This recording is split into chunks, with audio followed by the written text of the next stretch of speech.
is a presentation of Fox Sports. We are Baltimore. We are Ohio. And down the stretch we go. The Indians began a 23-game trek through the AL Central tonight with a 6-game lead in the division.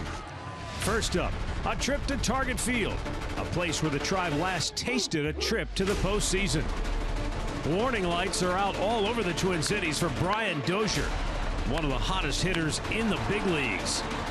Danny Salazar will try to slow him down and get this series started off in style. Next on Sports Time Ohio.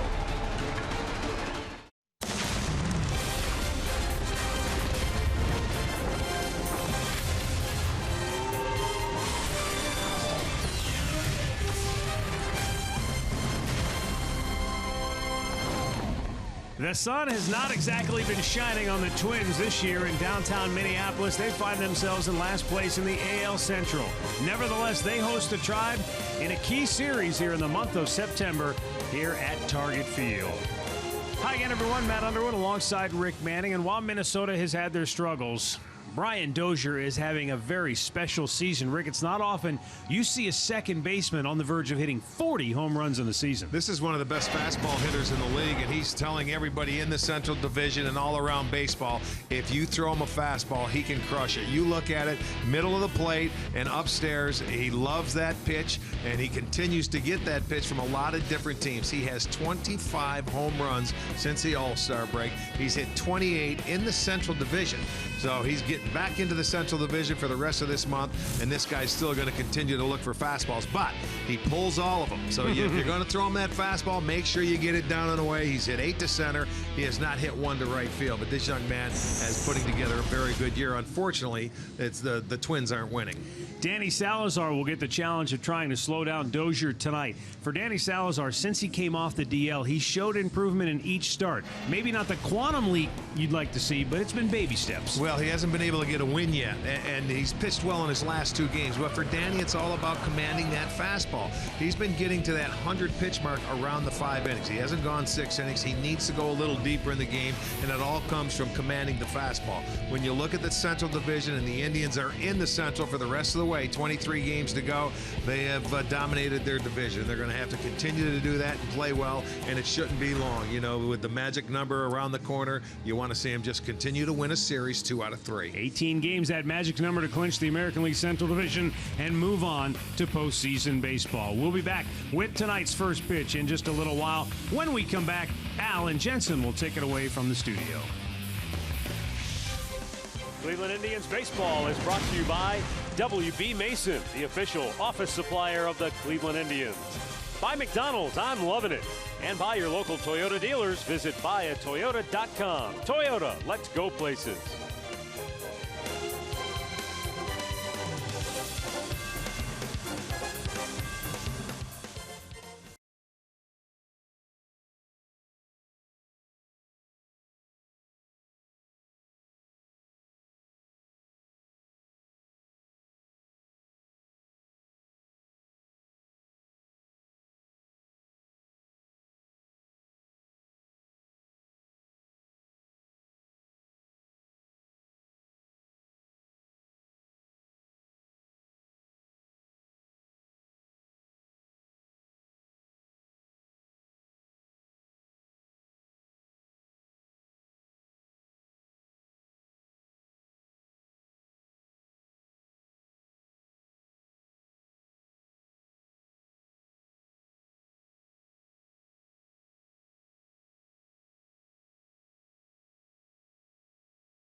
in downtown Minneapolis. Cloudy all day long, but otherwise a generally very pleasant evening for baseball as Cleveland and Minnesota really now begin the true stretch run. 23 to go, all in the Central Division for the Indians. What does that mean? Let's get the answers from Andre Knott. Well, thank you, Matt. Everyone within the Indians clubhouse is well aware that all the games the rest of the way are against the AL Central. They also relish the idea that they controlled their own destiny. Here's tonight's Hear Right Sounds of the Game. It's fun to be in the driver's seat and not, looking uphill or trying to run anybody down. Just go out there, try to be comfortable, play the games hard, play them right. We play, I think, 7 more against Kansas City and 7 more against Detroit. So, if we take care of the games that we have to take care of, we play guys like them, then obviously, like you said, we control everything ourselves. So, we just play our baseball, do what we have to do, and, we should be good to go. Thanks to Andre and Lonnie Chisnell and Brian Shaw. Essentially, to recap, the Indians are saying as long as we win, they can't catch us. Yeah, they don't have anything to worry about. Don't have to look at the rearview mirror. Just continue to win. Terry Francona's starting lineup tonight is brought to you by Progressive. And for the Indians, Carlos Santana will lead it off, followed by Jason Kipnis and Francisco Lindor. Mike Napoli, Jose Ramirez, and Lonnie Chisnell in the middle. Almonte Naquin Perez. Obviously, with Santana and Napoli, the Indians have a pair of 30 homer hitters in the lineup.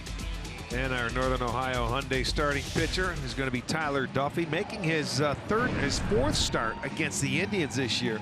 He is 2-0 against them with a .419 earned run average. Now, he started against them 5 times in his career, and the Twins have never lost a game to the Indians, but this guy toes the rubber. He had a no decision in his second start back in Cleveland. He gave up a lot. He ended up getting the win his last time, but they scored him a boatload of runs, 13, and he has the 1 no decision. So we'll see what happens tonight, see if the Indians can get to him early. And let's check out the Twins defense behind him tonight. It looks like this. In the outfield, it'll be Schaefer in left, Buxton in center, Kepler over at right. Sano is at third, Polanco at short, Dozier at second, Maurer is at first, and Murphy doing the catching. Bill Welke, the veteran crew chief, has the plate. Vic Carapazza at first. Ryan Blackney at second. DJ Rayburn is down at third.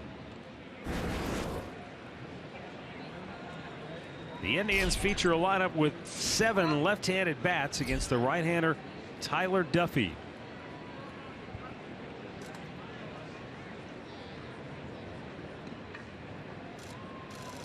And we're underway. It's a fastball outside, ball 1. This has been one of Duffy's problems, is a lot of pitches and falling behind a lot of hitters. That's hit pretty well to deep center. Back goes Byron Buxton and runs it down just shy of the warning track. 1 away. Keys to the game are brought to you by Wayside Furniture. Kip and Knapp against the Twins. And Brian Dozier in the yard. Keep him in the yard. Well, we'll try. Jason Kipnis.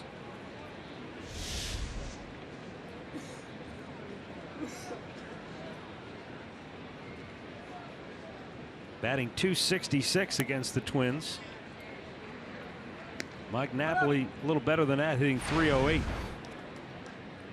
But they've combined for 12 homers and 20 runs driven in. Here's a foul out of play. Talking about Tyler Duffy, you can see his numbers against the Twins. Most homers and ribbies than any other opponent.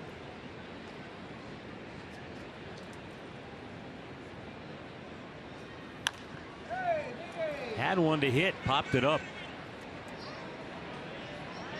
And the third baseman, Miguel Sano, settles under it, 2 away.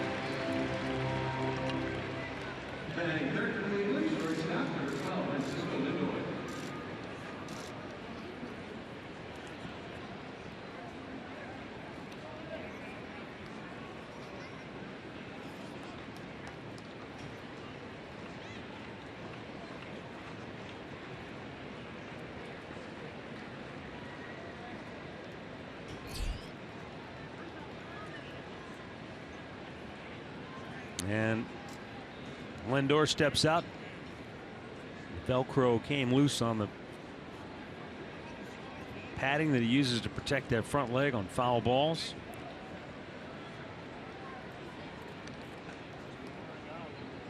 One thing Tyler Duffy has done a very good job of since the All-Star break is get ahead of hitters. And every pitcher will tell you how important it is to throw strike one.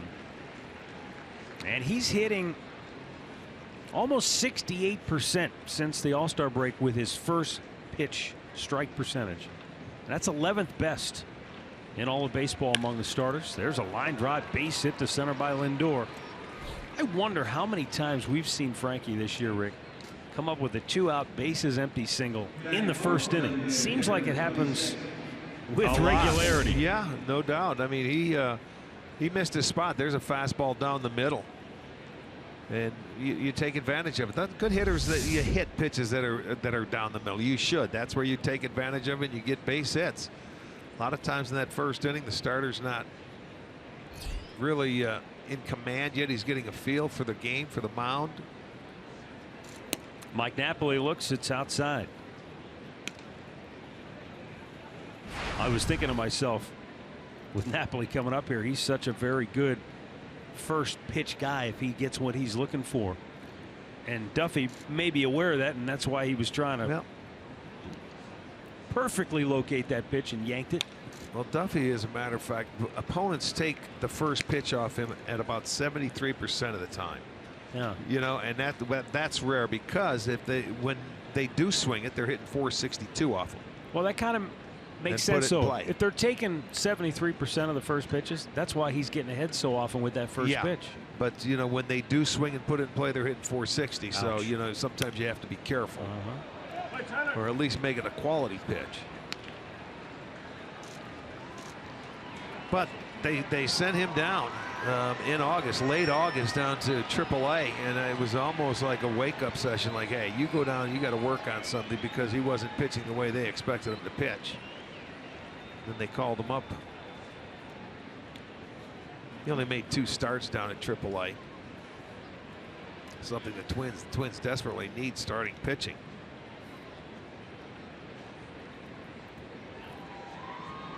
Two down, Lindor at first.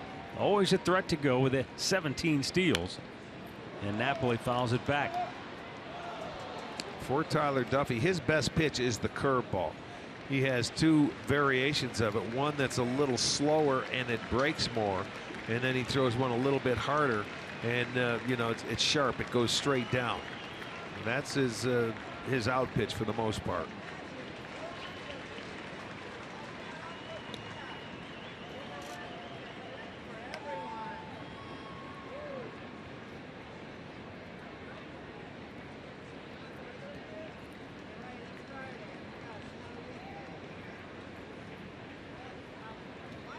Duffy deals, and Napoli rolls one to third, stays fair, and a perfect throw by Miguel Sano, and the side is retired. No runs, a hit, a man left. The Twins are coming to bat when we come back.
treated to every single one of the home runs Brian Dozier has hit this year, and he's the leadoff man for Paul Molitor's gang with 39 dingers on the season. The rest of the lineup brought to you by Spitzer Automotive.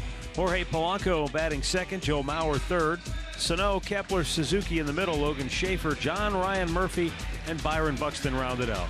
And our Northern Ohio Honda starting pitcher is Danny Salazar. The 26-year-old right-hander will make his 25th start this year. His last 2 starts have been much better. He tied a career high 11 strikeouts in his last start against Miami. Still, you got to go back to the 19th of July. His last win came against the Kansas City Royals. So Danny could use a W, make himself feel good. He's 0-1 this year against the Twins. This will be his 3rd start. Salazar's first pitch down low.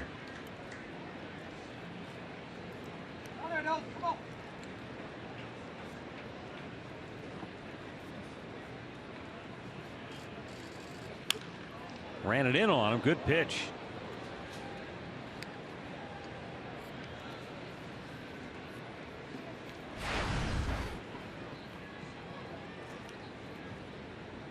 Yeah, you look at those, you say 39 home runs. He's not a big guy.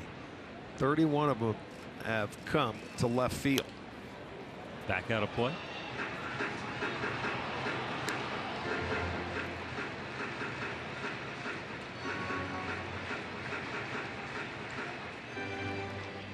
Only the killer has hit more since the All-Star break in a single season. You got a Dozier mixed up with a lot of killer brews.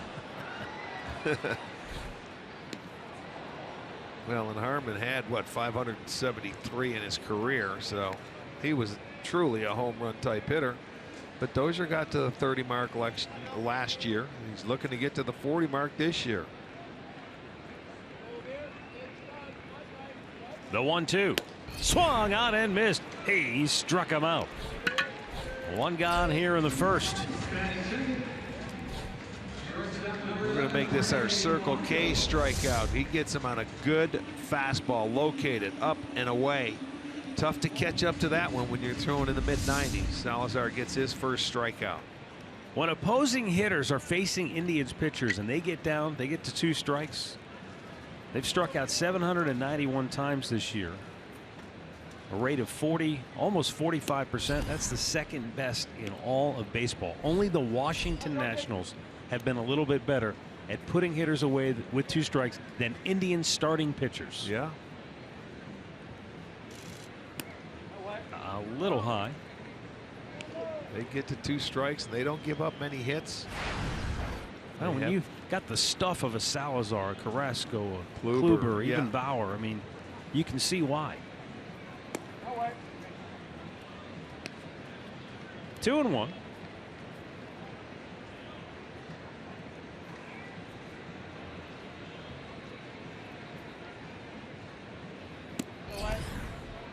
And a low strike call with a fastball to even the count at 2-2. Boy, he's played well against the Tribe, hasn't he? Yes. I mean, he likes the ball down. He's hitting 500.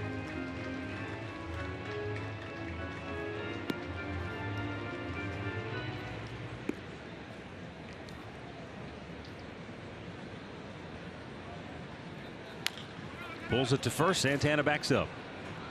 And the flip to Salazar, who's covering. And did you see the helmet go flying off the head of Polanco, off the back heel, and then into the path of Carlos Santana? Watch this again. Yeah, you're getting down the line. He's putting his head down. He puts it back up. It comes off. And look at, he kicks it. He's taking lessons from Ramirez. Let's take a look at the Tribe defense, brought to you by Jeep. It's Almonte in left, Naquin is in center, Chisenhall in right, Ramirez at third, Lindor at short, Kipnis is at second, Santana at first, with Perez doing the catching.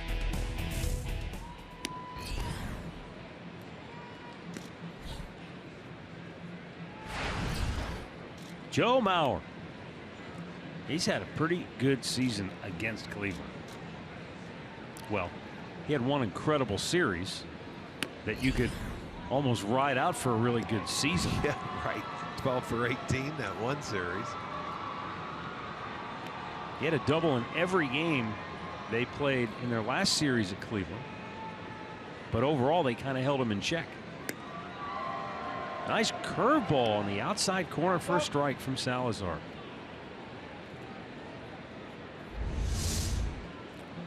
Well, you take a look at it, and that's a pretty good pitch. Especially the location of it. Yeah, it's coming around. If it catches that plate, it's barely catching the pieces. It comes into the glove of Perez. Now with 2 strikes, it might not be as good a pitch.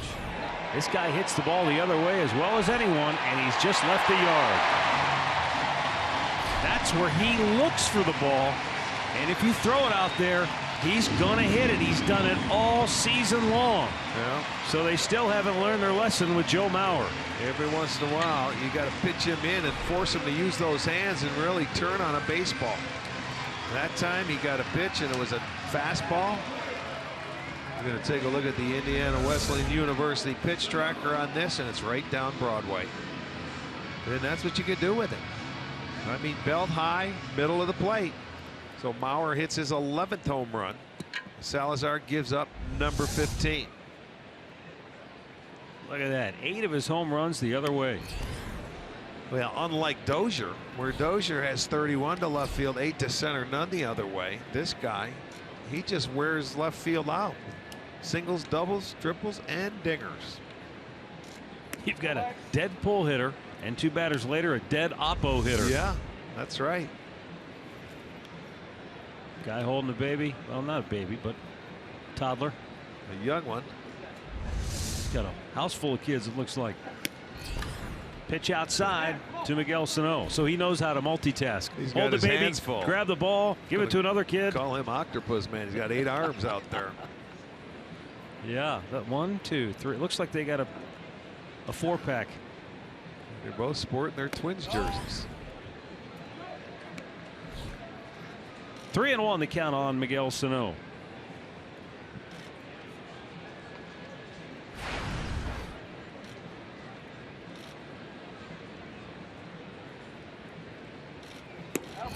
And he walks him.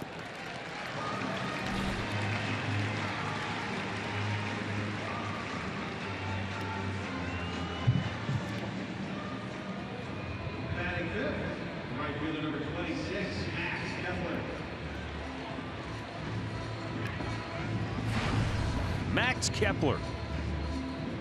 Kepler's another guy that he's got a true nitro zone. And in early August, when the Twins came to Cleveland, yeah, the Indians pitchers found it. Well, and Salazar was one of them that found it with the fastball down and in. That's why he's starting him off with a curveball. I think he hit 2 dingers off Danny in that one game.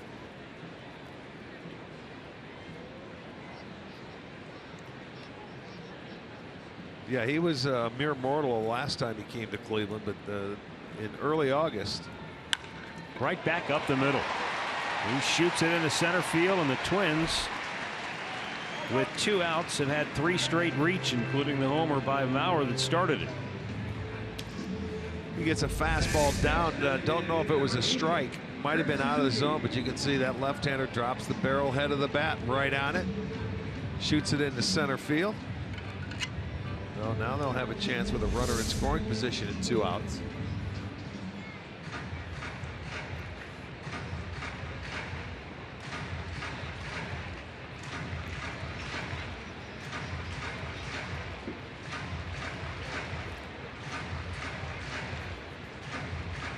Kurt Suzuki having a fine year offensively with a .277 average, 6 homers, 44 driven in to go along with 24 doubles.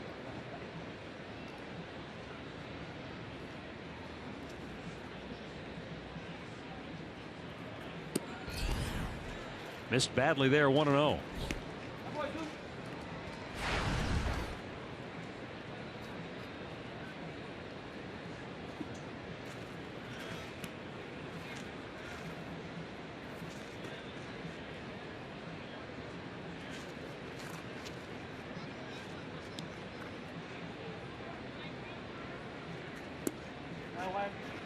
It's a ball outside, 2-0.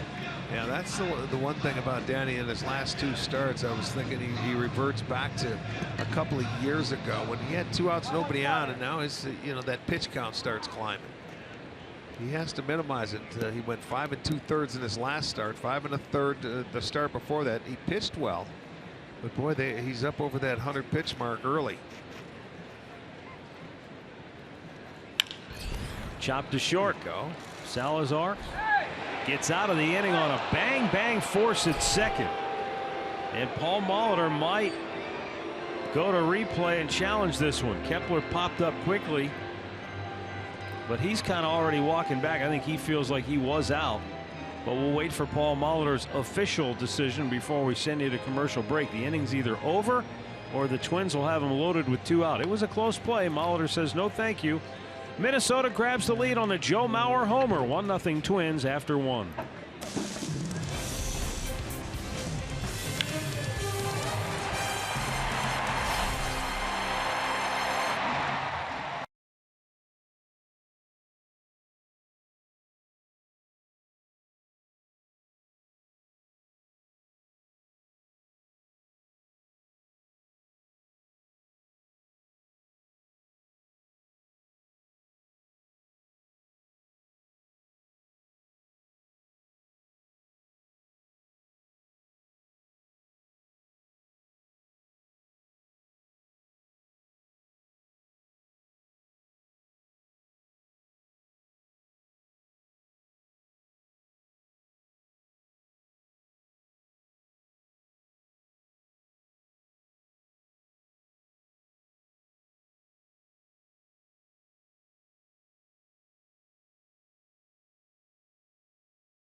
Inning.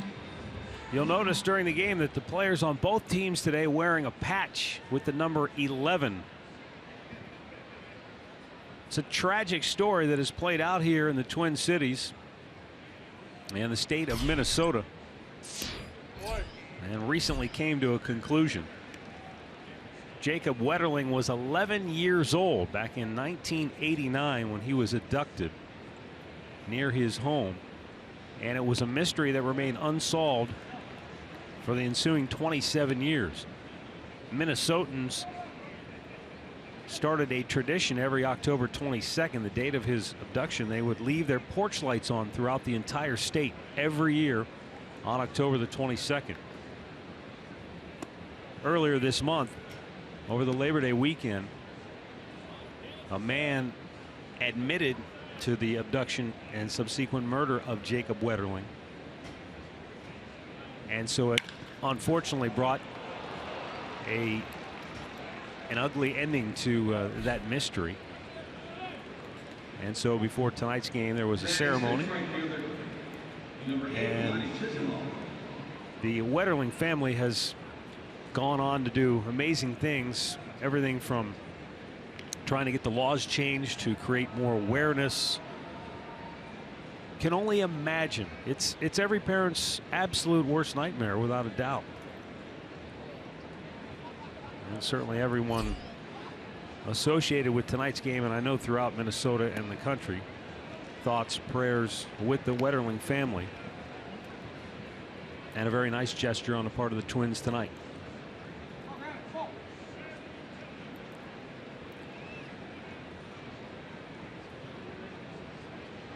Jose Ramirez leading off the inning with a single. Now Lonnie Chisenhall.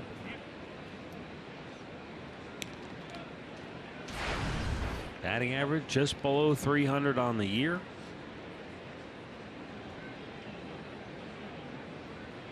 Indians already 2 hits through the first 5 batters.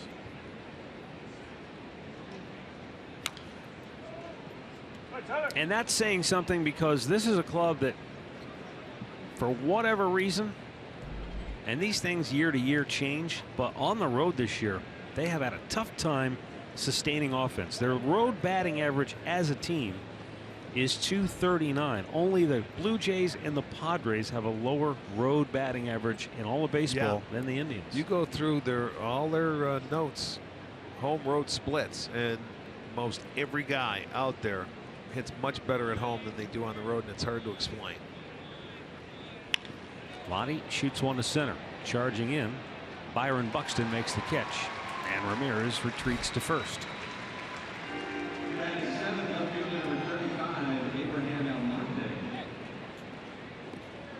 That'll bring up Abraham Almonte. But the one thing the Indians seem to do is pitch better on the road than they do at home, as far as ERA goes, things like that, giving up fewer runs. They've kind of embodied that old baseball axiom. Play .500 on the road, take care of business at home. That's really what they've done now. Well, they've slumped a little bit. They had a much better home record up until the last few road trips. Road record. Road record, correct.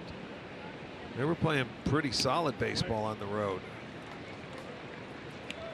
But you know what? I mean, if that is a goal, you stay at the .500 or above on the road and take care of your business at home like they have done. It's a good way to do it. Only your St. Louis Cardinals have defied the odds this year. Somehow they've played 43-28 baseball on the road, and they're 8 games under .500 at home. Yeah, that's hard to explain. I know pitching has been an issue with them. But you look at almost every other contender, the home road splits all favor the home record. Well, something the Indians have done this year, that not only taken advantage of home cooking, they take advantage of their division within the division. 1-1 pitch fouled off the other way. And you know, when you look at the rest of the way, how can't you like their chances? 23 games left, all of them in the Central Division where they have played the best. And the team that has beaten them the most, we're in and starting tonight for the weekend. Friday, Saturday, Sunday. It's our last 3 games here with Minnesota.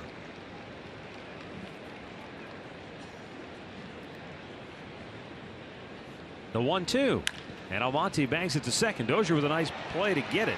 Throws it away. And Ramirez will stop at second.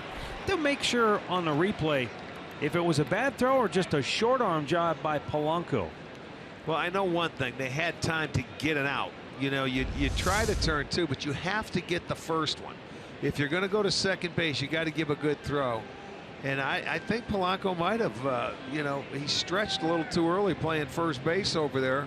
Even though he's on second, it looked like it was a catchable ball to get one and get off the bag. They're going to give the error to Polanco. I would, because if you catch the ball, you just catch it and get off the base. You're not going to turn a double play, and it was a catchable ball, so I think that's the proper call.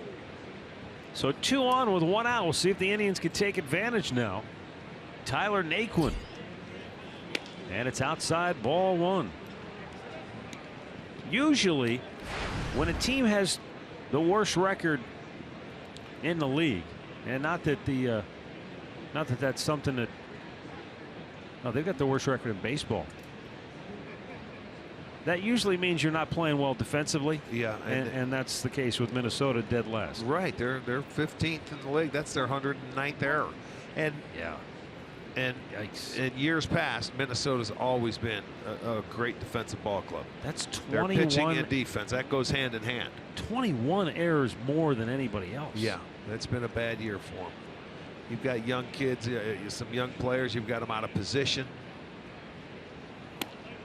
Only Milwaukee in the National League has committed more errors in all of baseball. Milwaukee has committed an astounding 117 miscues. Wow. Well, Minnesota has a lot of work to do in the winter. They really do. They have to find some pitching. Right now, Tyler Naquin trying to find his swing. It's 2-1.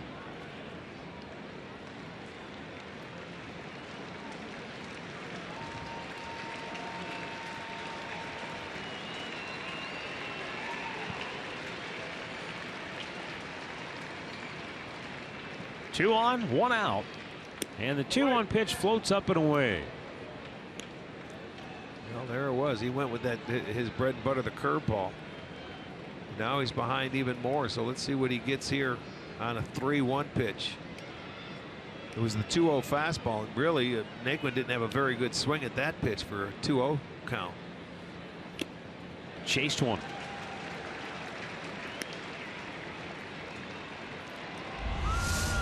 Well, this ball is off the plate, not even close to being a strike. He's giving him ball 4. He didn't take it, though.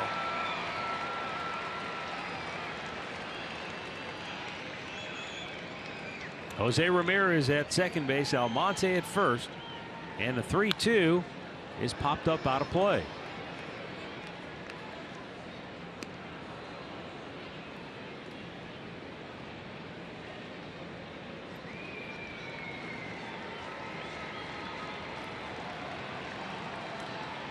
Another lengthy at bat for Naquin, who has seen better than 4 pitches per plate appearance since the All-Star break. That's 6th highest out of non-everyday players.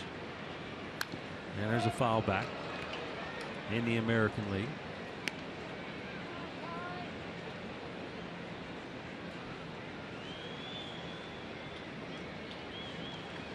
Well, when you go deep into a count, you want to see results. If the hits aren't there and you're not hitting, he's in a little slump right now. You want to see some walks, and that's something that, you know, as a young hitter, he's got to work on as well. 3-2 is outside, ball 4. I don't blame Duffy for trying it because Naquin chased it earlier in the at bat. But Tyler showing good plate discipline, draws the walk, and the bases are loaded with 1 out. All right, the Indians with an opportunity to come right back and strike.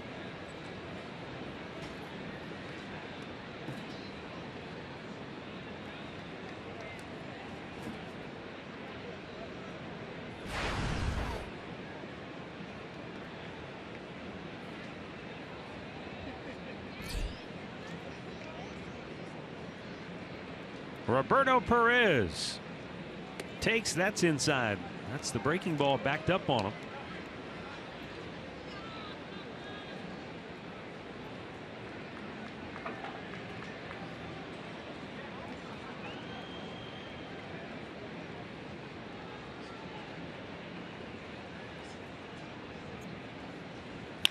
Pulls it foul.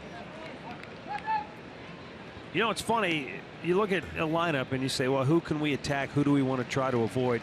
If you just look at numbers, you say, well, Roberto Perez is only hitting 159, only 7 extra base hits. He's a guy you want to attack.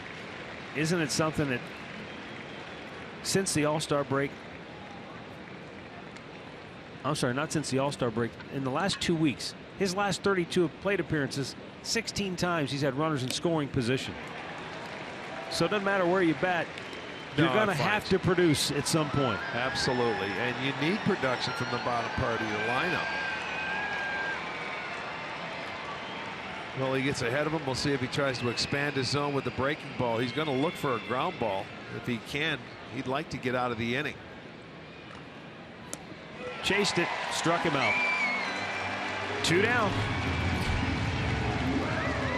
And what a time to get your first strikeout of the game is with bases loaded and 1 out. There's the tighter curveball, the one that's thrown a little bit harder than the one he has more break to. He gets the swing and miss, and now a chance to get out of the inning. It will bring up Carlos Santana, who yesterday hit his 30th home run of the season.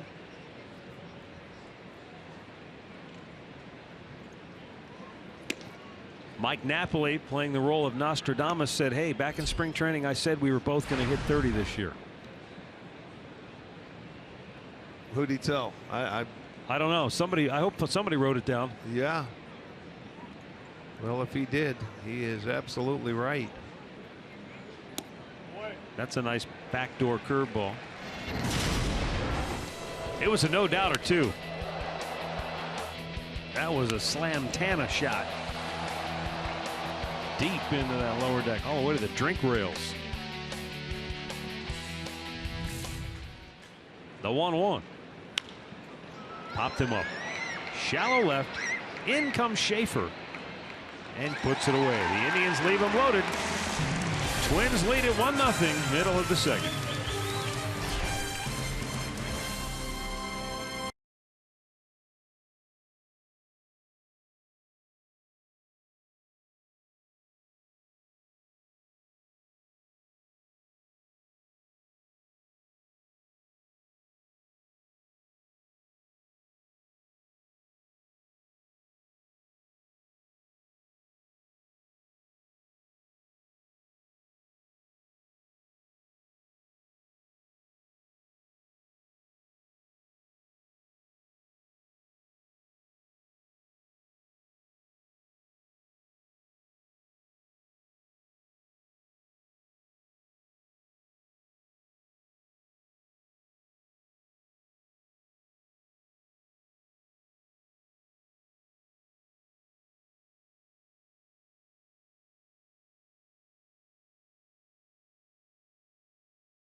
MLB.com at Bat app. You can stay connected all season with radio broadcast, video highlights, stats, news, and more.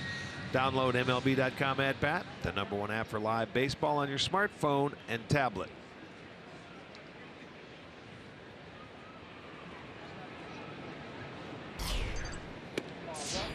Logan Schaefer leading off here in the bottom of the second for Minnesota.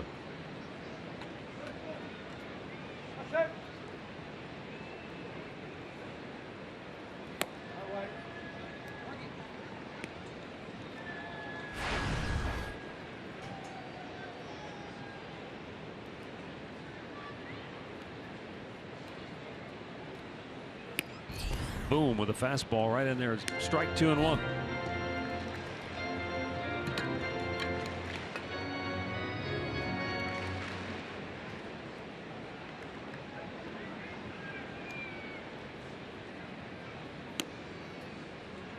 And he backs it up with another fastball. Strike to even the count at 2 and 2.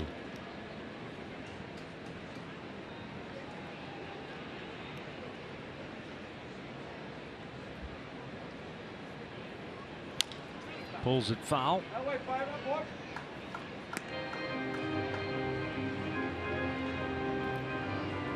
The Indians begin the night with a 6-game lead over Detroit. The Tigers are in action at home tonight. They're in the 5th inning, and they lead Baltimore 1-0. Up high, full count.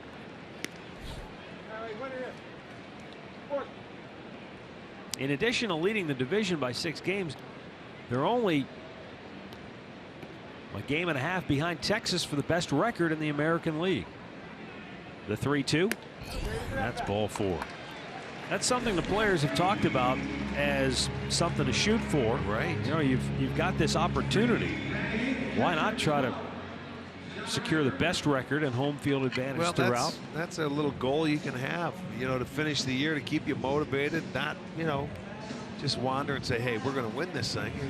Go for that best record. Play for home field advantage all the way through.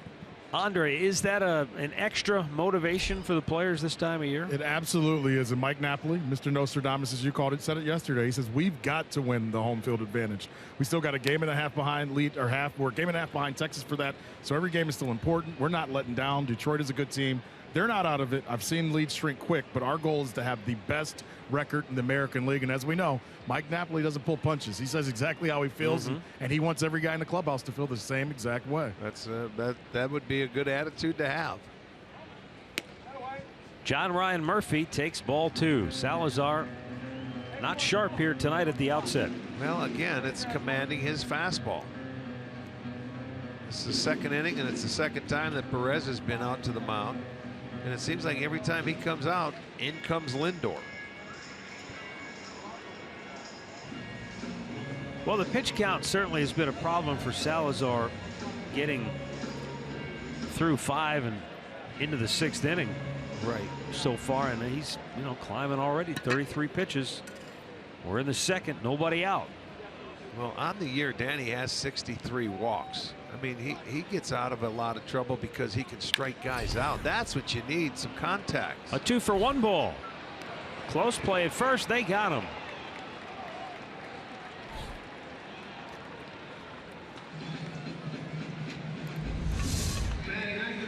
There you go. Let your defense do some work. It's a routine ground ball. They turn the double play.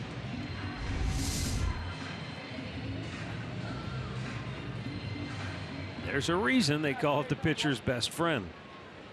Salazar was at 33 pitches with nobody out and potentially looking at another long inning. I had an old pitching coach that used to be in the Indians organization, Kenny Rowe. Oh, yeah. You know, used to be around with Baltimore. He spent a lot of the time with the Indians.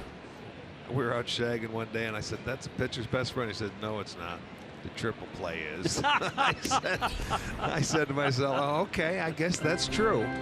You don't see many of them, but I guess that's the best friend for a pitcher."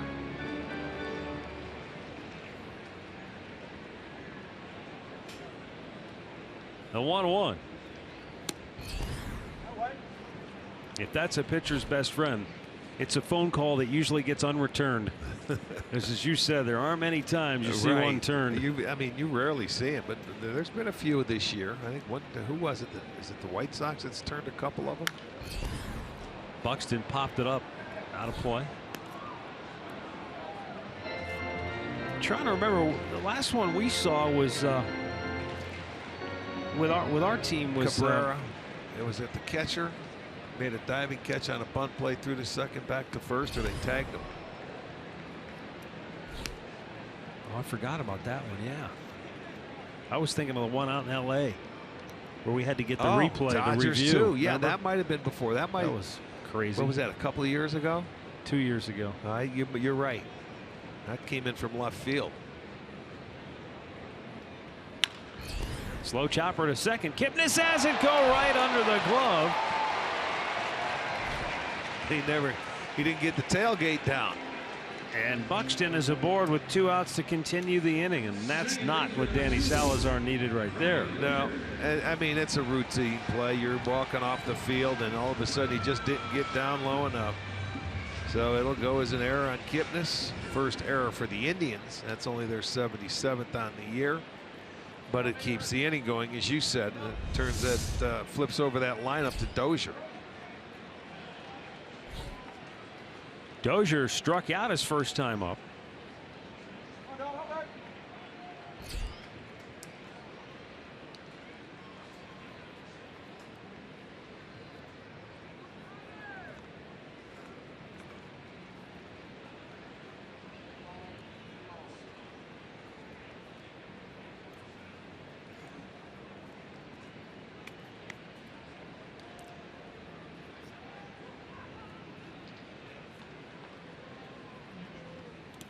Oh, what a nice backhanded pick by Perez. Otherwise, you'd have had a runner in scoring position. Yeah, that turns out being lucky. And it looked like a backhanded pick, too. You see, that was the fastball. Now, you know what? You don't spike fastballs. In front of the plate. Usually it's breaking balls or, sliders or changeup that you'll bounce. You don't bounce fastballs.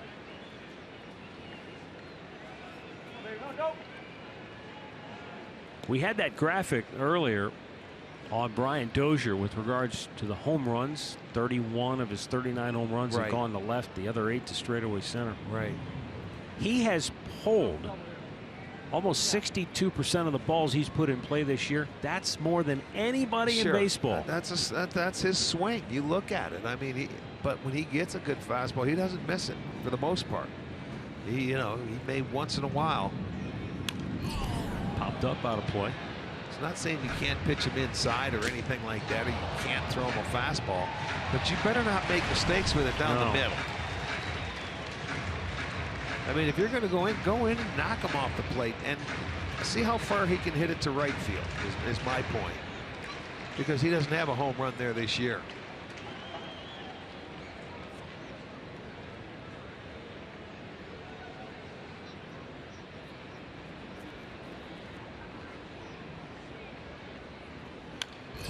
Popped up, back out of play.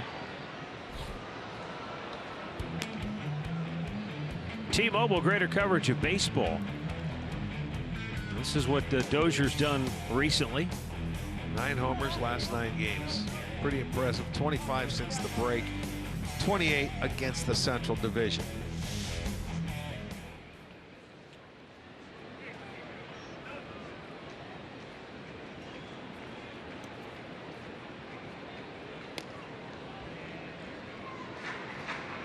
And Brian Dozier's first 4 years in the Twins organization, all in the minor leagues. He hit 16 home runs total in the minors in 4 years. So it's not like anybody saw this coming. And I wonder, Rick, and he would probably admit this publicly, but when you're sitting on 39 home runs and you're Brian Dozier and you've never been in weeds this tall before, does the pressure get to you? Do you start thinking about 40? I've got to get to 40. I'll bet he gets that uppercut. Yes, when you get that close, you certainly do sense it. You know everything. But he's sustained. There's another pitch in right there. Fair ball. It's off the sidewall. Almonte couldn't come up with it, and around third scoring is Buxton.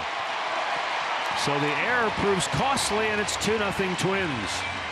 Yeah, Salazar couldn't pick up his defense, and it was a bad located fastball right there. You watch where Perez is set up, and then you watch the location. He is off the plate. I mean, you can't throw it any more down the middle. He's lucky he didn't hit that out of the park the way he's been going. I mean, he pulls it right over the bag, and that's his swing plane. Yeah, I mean, guys make mistakes consistently. So the error, you're right, comes back to haunt him. And now the pitch count keeps going up.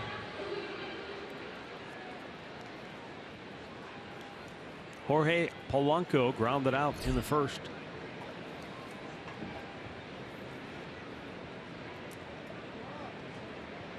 There's a big turnaround in that last inning. The Indians had bases loaded.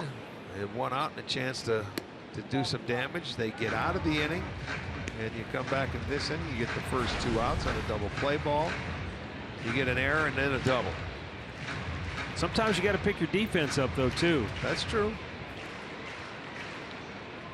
And you can't do it when you make a bad pitch, unfortunately. You groove one down the middle to Brian Dozier, and I'll bet his hard hit rate is really high on those pitches. Well, there's no question. He's locked in right now. That's the one guy of anything. If you're going to make an error, don't make it to get him up to the plate.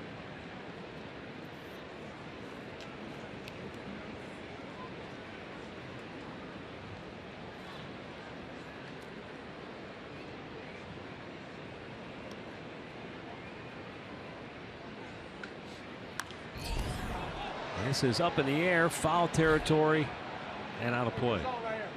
Well, that's the one thing that if you're Paul Molitor and you're coming to work every day knowing your team has very little chance to win on a regular basis just based on the record, you've got to love the fact that your best player this year anyway, say what you want about Joe Mauer, your best player this year cares more about winning and losing than he cares about talking about the home runs he's hitting. And you know, that's because that's how Paul Molitor is. It's a team game. You know, it's not time to sit and reflect on personal accomplishments.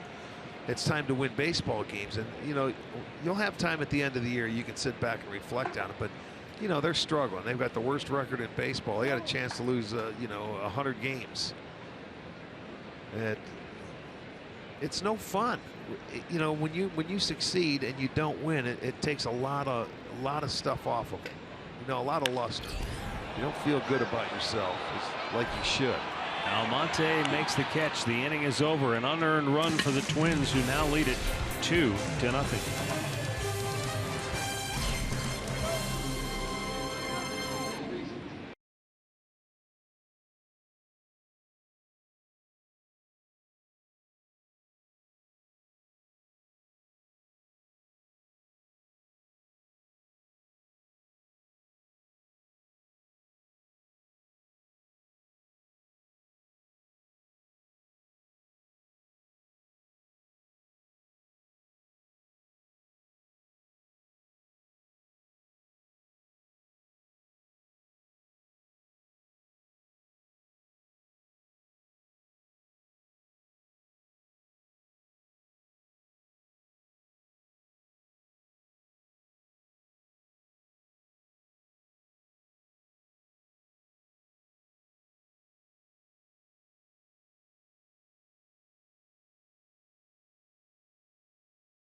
tuned later in the game for Miller Time, brought to you by Miller Lite.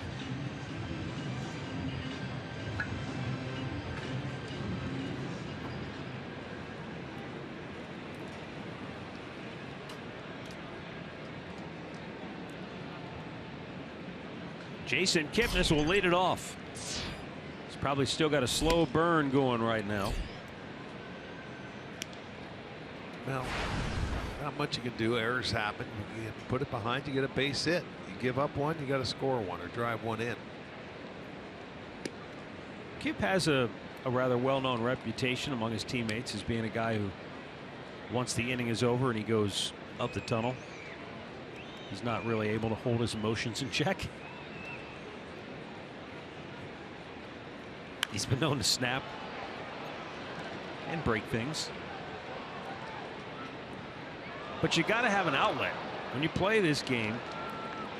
You know, it's not like the other sports. You really are taught at a young age to keep your emotions on the field in check. And if you are an emotional person, you've got to have an outlet for it somewhere. It's hard. It's a tough game because it's a game of failure to begin with. Swung on and missed. Albert Bell certainly had his temper tantrums and his way of venting. Name another sport where you can fail 70% of the time and still be great. Yeah, I don't think there is one. There isn't. You know, you're a 300 hitter. That's the benchmark, man. You're awesome. And you're still failing 70% of the time. You complete 30% of your passes. That you won't hit even him. be an arena ball. That ball must have nicked the jersey. So the Indians have a base runner to start the inning, and that's a good sign. Well, look at, he comes in, it barely clips him. Doesn't even look like it, does it? Like it got the jersey, but Bill Welke obviously saw something or heard something. He heard it. Usually that's what umpires react on, and I think that's why the Astros had such a problem with what happened yesterday with Jim Joyce, is the fact that he never heard the ball tick off the bat of Lonnie Chisenhall. And Duffy just does paint the outside edge with that strike. Francisco Lindor with a 2-out single in the first. Indians down 2 early, trying to come right back. Out of play.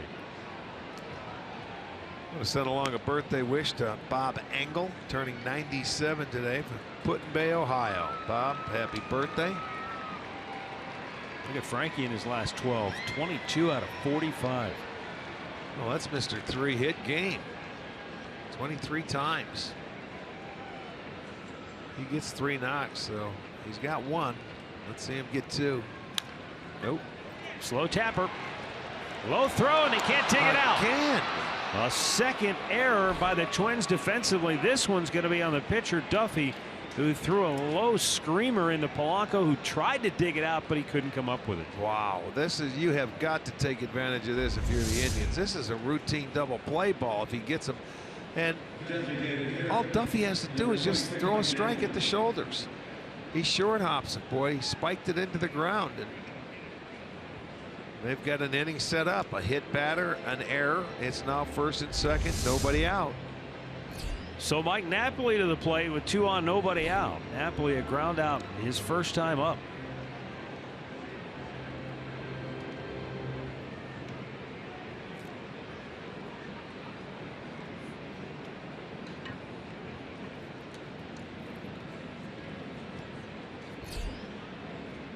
This is a big spot here early in the game for the Indians. And Napoli cracked his bat right at the center fielder Buxton. 1 away. Injury report brought to you by the attorneys at El Canal. Yan Gomes 1 for 3, solo dinger, as the Columbus Clippers came back and tied things up in the International League Series championship. Bradley Zimmer hit a grand slam in that ball game. Akron Rubber Ducks, their series also tied at 1 apiece.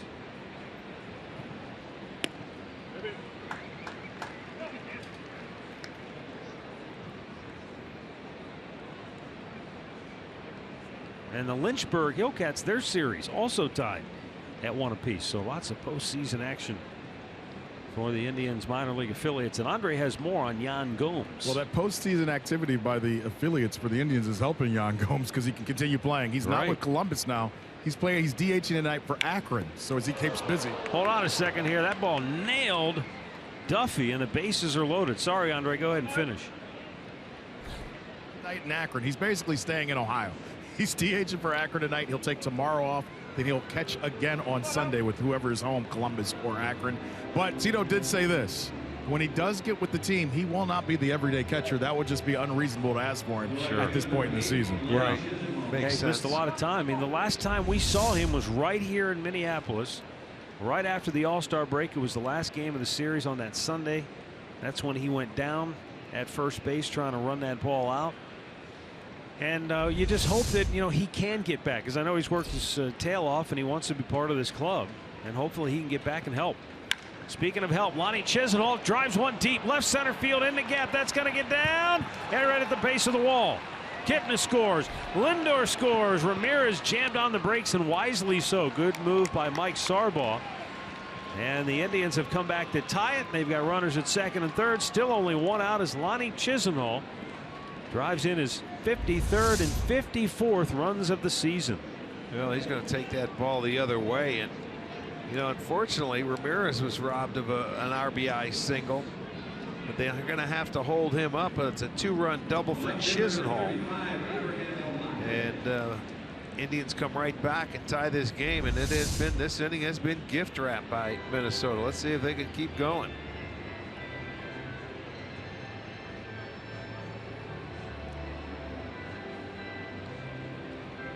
Well, I told you the other day, and the stat continues. Lonnie in his last 14 days, that covers 11 games. He's come to the plate. Another guy with a lot of chances. 16 out of 35 plate appearances with runners in scoring position. So it's nice. That's third highest, by the way, of all full-time players in big leagues. And nice to see him come up and deliver, because that does wonders for your confidence. Sure it does. I mean, you're in there. Your opportunity is there. They tie the game, and now Almonte has a chance to give him a lead. Still just one out.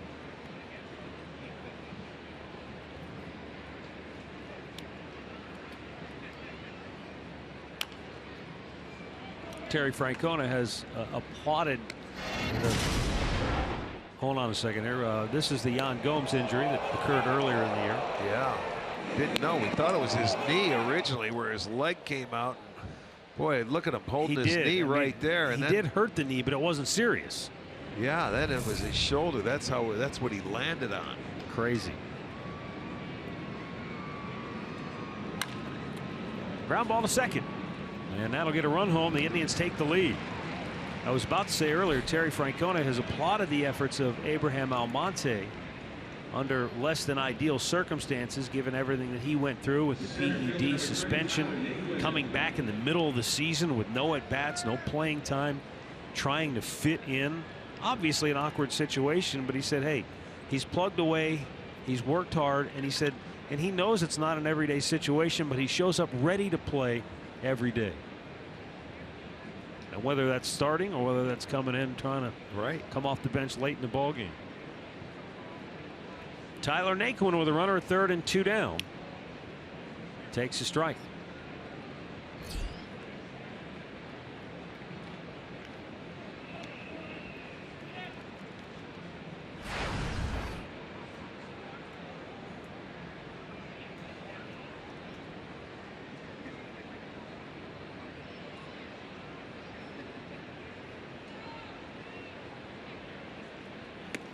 Three runs home here in the third for Cleveland to overcome a 2-run deficit.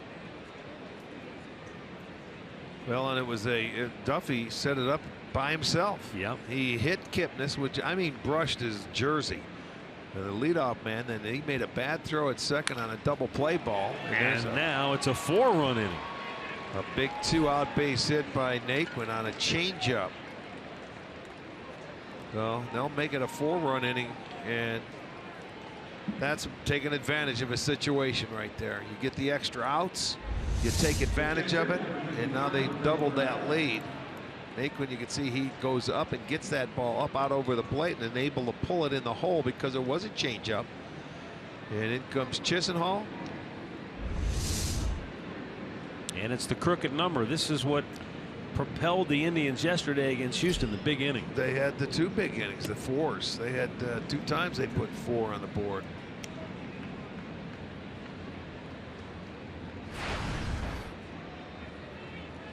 Meanwhile, in the Motor City, Detroit leads Baltimore 3-2. They're in the 6th inning.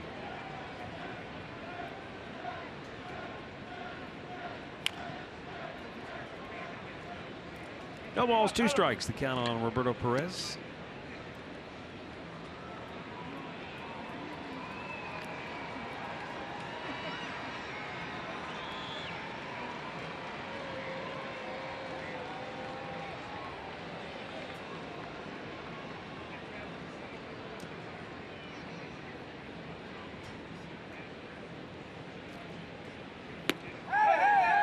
Strikes him out again. But the Indians take advantage of a pair of Tyler Duffy miscues, and they pounce for 4 runs. Indians up 4-2, middle of the 3rd.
This postseason by purchasing 2017 Indians season tickets, becoming a season ticket holder. You'll get priority access to tickets for any postseason game played, plus opening day team shop discounts, access to tribe rewards, and more. Just go to Indians.com postseason for the details. Joe Mauer leading off the 3rd for Minnesota. Salazar gets ahead with a strike. Well, once again, Mauer not a guy that likes to swing at that first pitch. Very patient hitter. He waited until Salazar, he got him with a curveball to go down 2 strikes last time. Tried to sneak the heater by him, and he smoked it to left field to get the Twins on the board.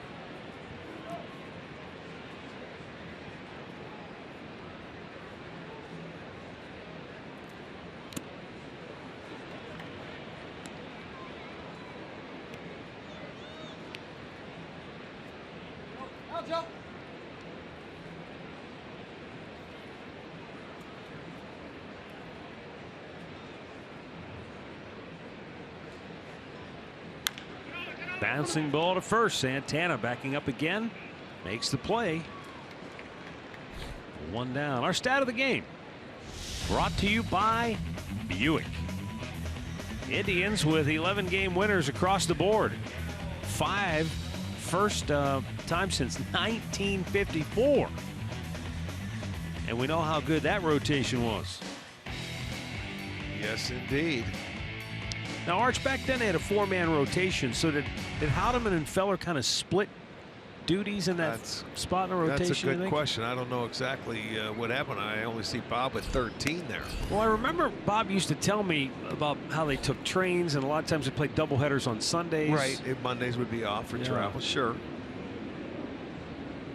I'm not sure, because you're right. It was a 4-man rotation, but somebody had a good year coming out of that bullpen. Yeah. Well, they won. So that was at the end of Bob Feller's career, towards the end. Right. So he started 19 games that year, and Houdeman started 25. Yeah. I miss Bob. It was always great talking about his time in baseball when he was a player, and he had such amazing recall. Boy, did he ever. Games and at bats, and people that he met along the way. Some of the greatest stories I've ever heard when it comes to baseball. And he truly was one of those people that loved the game. He still loved coming to the park every day. Well, and we're talking about some of those years, they weren't exactly great seasons for the Indians. You talk about giving back, to the sport that gave you something. I don't think there was a better ambassador to baseball than Bob Feller. Well, he'd be proud of the way this Indian starting staff has pitched this year, the way they strike out guys. I mean, that was his forte. He was a strikeout pitcher. And these guys, from Corey Kluber to Carlos Carrasco to Danny Salazar to Trevor Bauer, I mean, they have all done a great job with regards to the strikeout. Don't want to leave out Josh Tomlin. Not at all. He started out 9-1, for goodness sakes.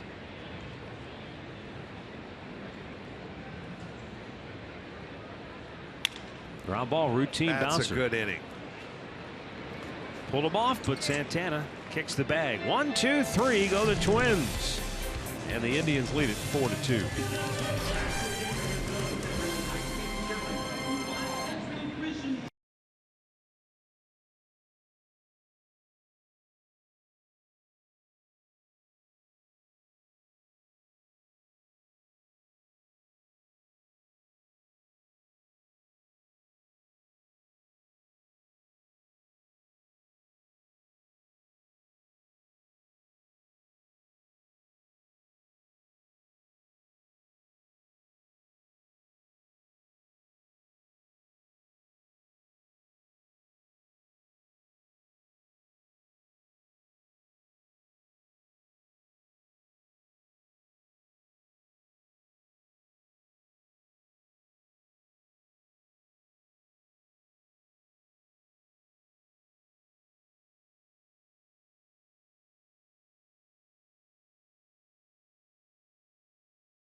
And the Indians with a 4-2 lead.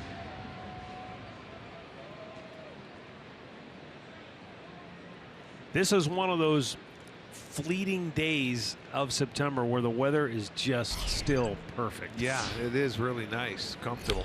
You can still come to the yard or go out to your high school football game, and it's a shirt sleeve night, and it's just, there aren't many of these left either. Well, I hope it goes through October, to be honest with you. I do too.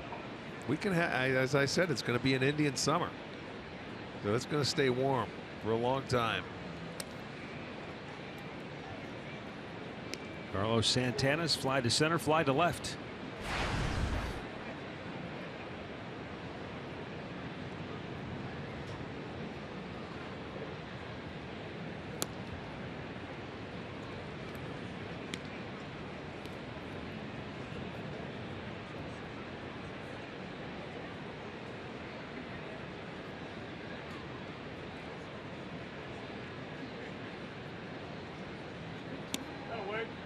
And there's a strike.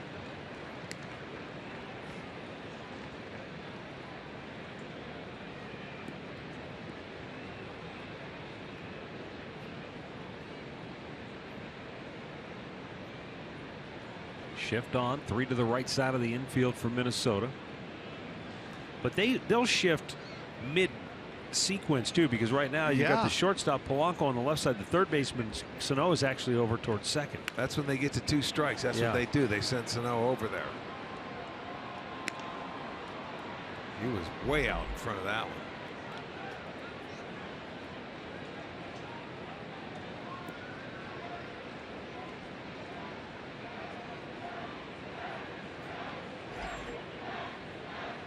Two. Down low and a full count.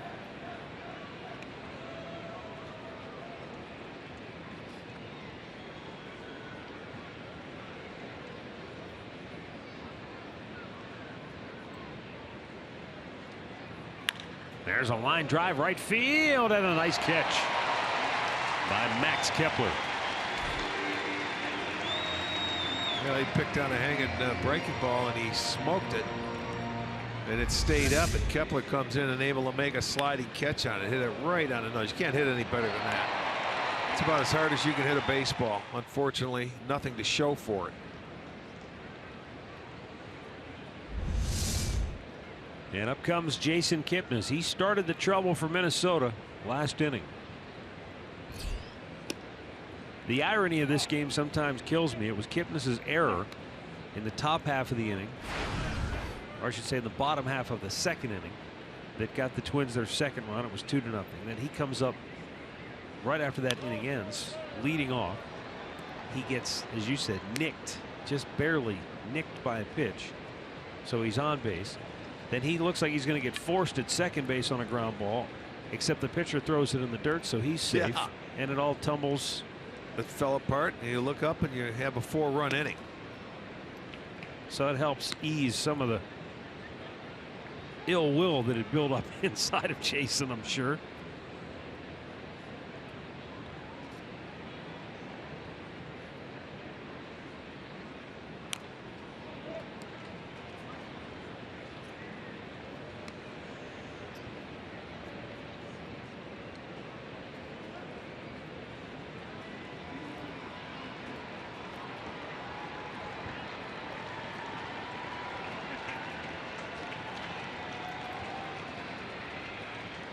Now the 2-2, and he got him.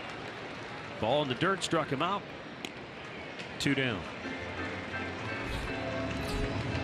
Here's how it unraveled for Minnesota. It was a barely hit by pitch, and then it looked like a comebacker double play ball, but whoopsie. And now we've got 2 on, nobody out, and Lonnie almost drove it out of here right off the base of the wall. And then Tyler Naquin with 2 outs. Drove home the 4th run of the inning after an Abraham Almonte ground out.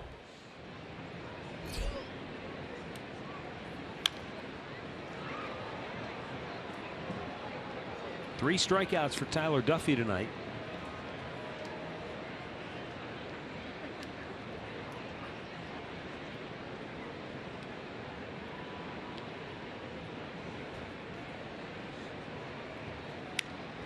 And a foul right back.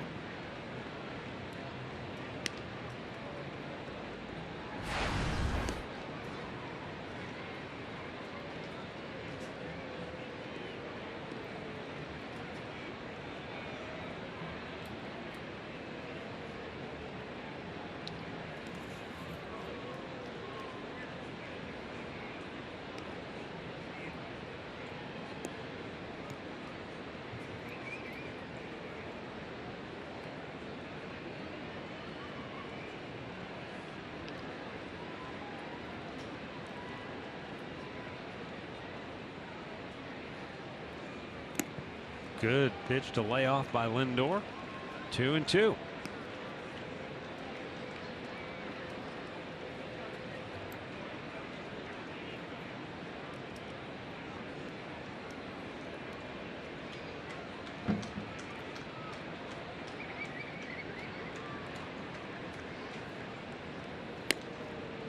And a little bit high. The count goes full.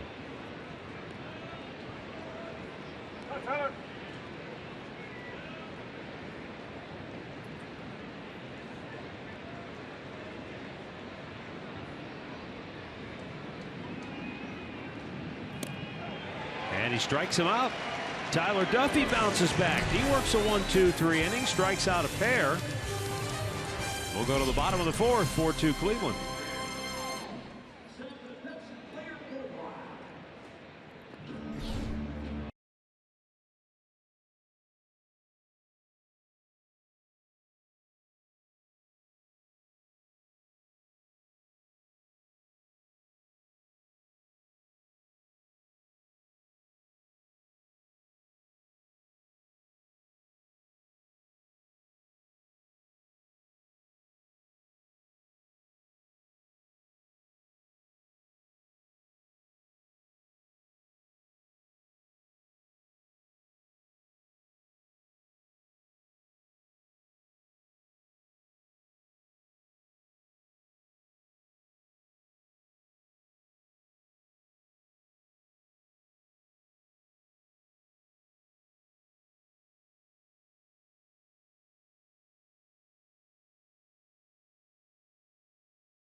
All right, thanks, Al.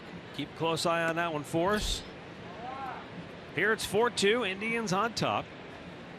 Danny Salazar has retired 4 in a row. And he's got Kurt Suzuki leading off the bottom of the 4th inning.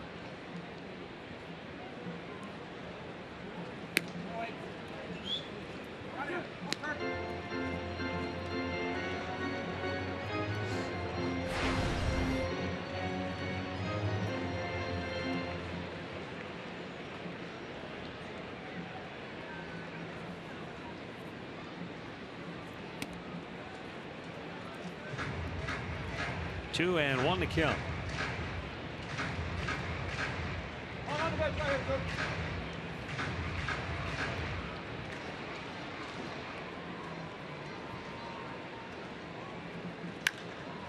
In the air, shallow center, Naquin. One down. Let's go down to Andre. Salazar, it's been a lot of a learning experience for him since he's come back from the DL. If you guys have noticed tonight, he's thrown more curveballs. He's thrown a couple more two-seamers. He had his feel in the last start for that changeup, but in talking to Chris Jimenez and Roberto Perez, they want him confident in all of his pitches. So they're trying to call him a little bit earlier on in the count so he doesn't get behind and have to, leave after 6 innings. So that's why you've seen more of his other pitches than what we're used to seeing. I like that. I mean, he has a very good curveball. We know that. He just a lot of times doesn't throw it a lot. But mix it up. That's fine. And when you throw breaking stuff or change-ups and things early, you have to throw them for strikes. You don't try and get swing and miss stuff. Not your knockout pitches. You know what I'm saying? With 2 strikes, you throw them for strikes. There's a reason why guys chase at those pitches. It's because you usually throw them with 2 strikes where they've got to be, they can't be as selective. Right. And so you don't have to throw it in the zone or even really sometimes close. Hitters, when hitters face Salazar, they're looking for fastball, period.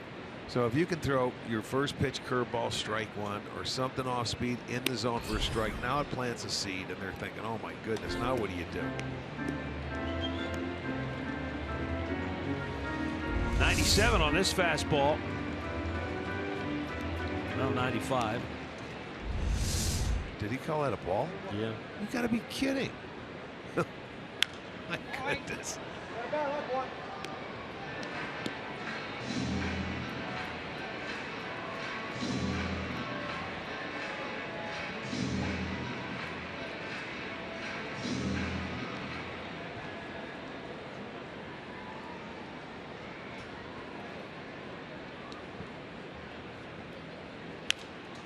Popped up, back out of play.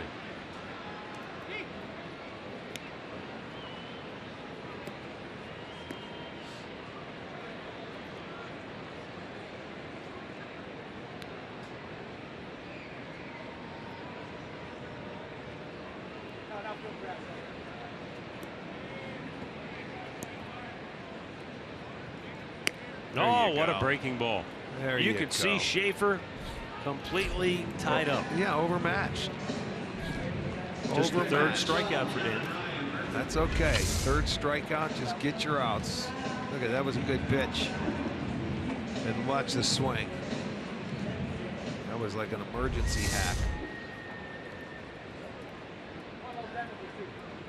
John Ryan Murphy grounded into a double play, his only time up. An opposite field liner for a knock. Keeps the inning alive.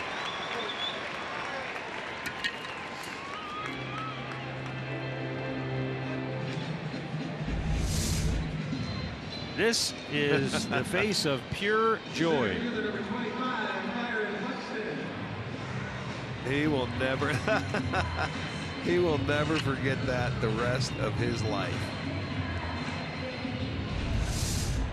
I guarantee he sleeps with that baseball tonight.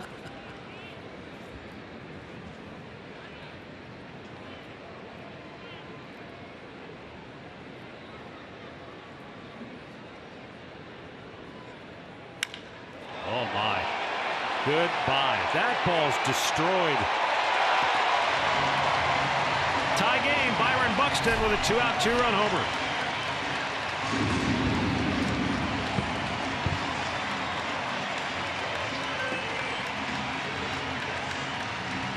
Buxton has played much better since his recall from the minor leagues. He has picked it up. He's 12 for 26. He's now 13 for 28. 4 doubles, 5 home runs now and 12 RBIs, and he got a heater first pitch right there, and he did some damage. And that's one thing they said, he's been a little more aggressive as a hitter, looking for that first pitch fastball, and there it was, and he made him pay.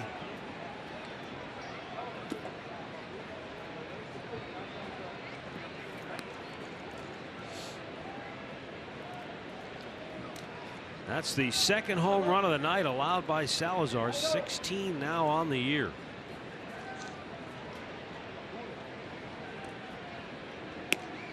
And a breaking ball in for a strike.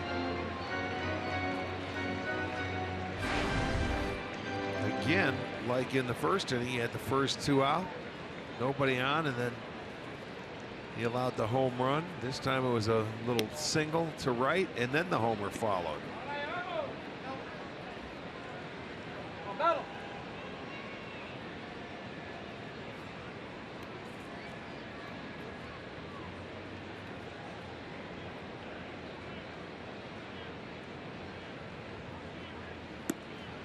Waves at it, and Dozier down on strikes to end the inning.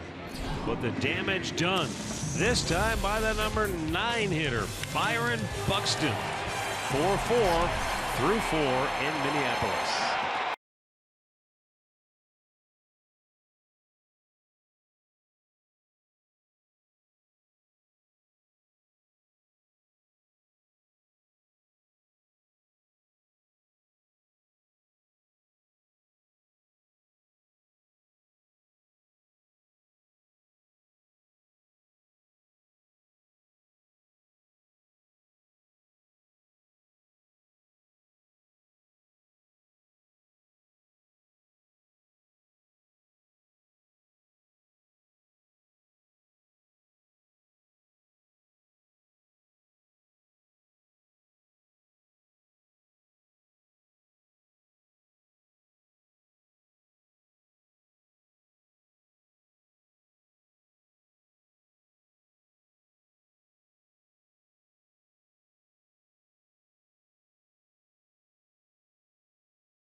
Brought to you by Levin Furniture. For the best deals on furniture and mattresses, shop Levin's.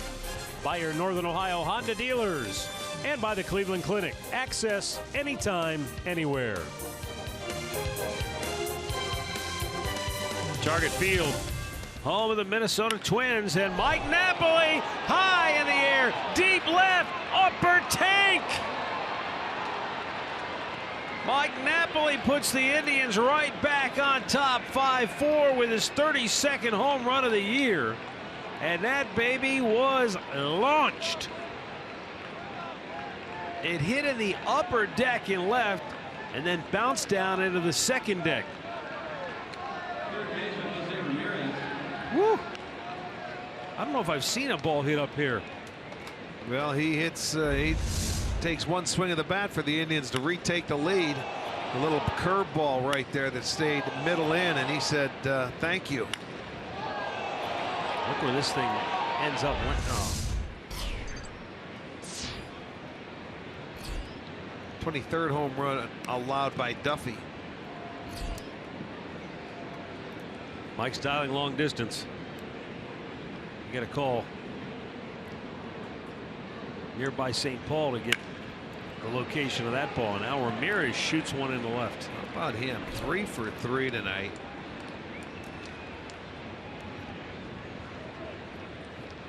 Let's go down to Andre. Well, you know, when you see that Mike Napoli swing, and we all gasped. We had fans down here stand up before the ball even got out of the park. I asked him, where did that huge cut come from? He said about 4 years in his career, he's having batting practice, and one of his coaches says, why don't you try to hit the ball as hard as you can and hit it out the right field for a whole BP. He said, if you can do that, then you can swing that hard the rest of your career. He said he hit about the first 5 out. The coach said, all right, that's enough. You can go ahead and swing that way, and he's going to continue doing it. By the way, stop asking who he's calling on the phone. He does not want anyone to know. I'll tell you guys off the air who he's calling when we get a chance.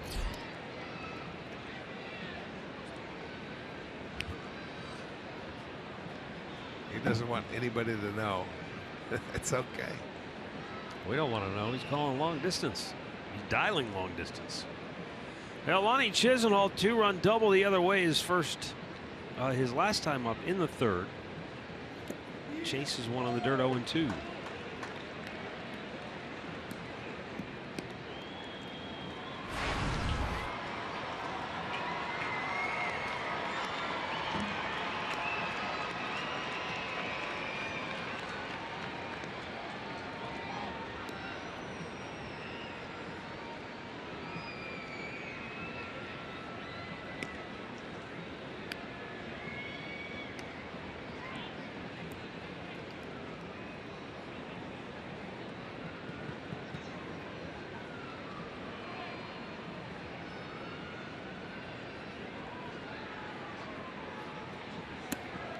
Down low.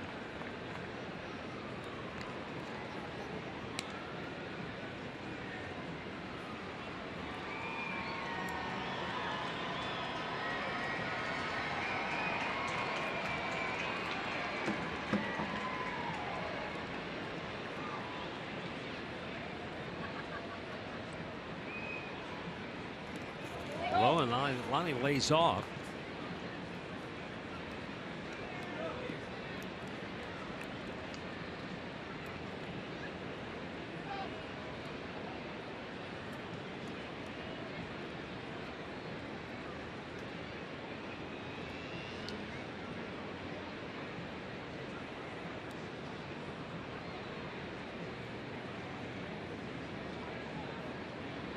And he took one for a called third. First out of the inning. It's 5 strikeouts now for Tyler Duffy. Yeah, there's the curveball right there. He must have been looking for a fastball.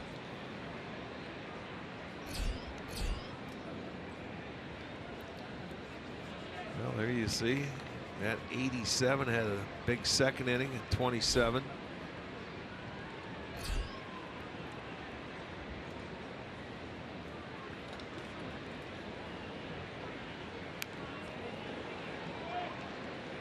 Abraham Almonte 0 for 2, picked up an RBI and a ground out his last time up.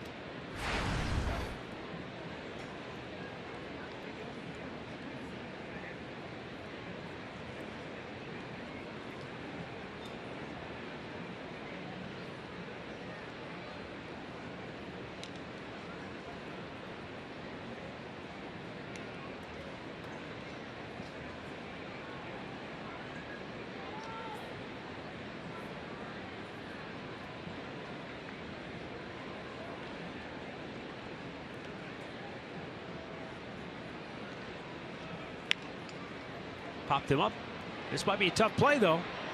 Buxton flying in. Boy, does he have some wheels. But he launches the throw off the facing of the dugout. He catches a huge break there, in that didn't go into the Minnesota dugout.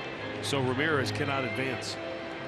He had a long way to go, and he covered up and ate up a lot of ground, and he was trying to make that throw on the run, and that's why it was a little high. Look at, he covered, and there's the throw, and way over the head. And he realized once he lets it go, uh-oh, get down, get down. Yeah, he caught a break. Good running catch, though.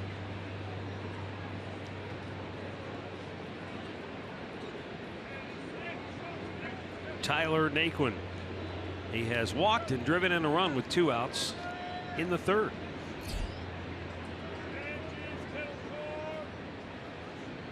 Pulled a changeup through the right side of the infield.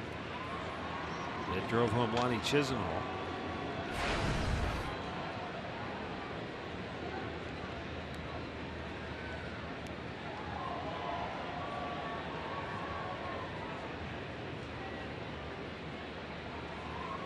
With 2 outs, we'll see if Ramirez gets aggressive now that there are 2 strikes.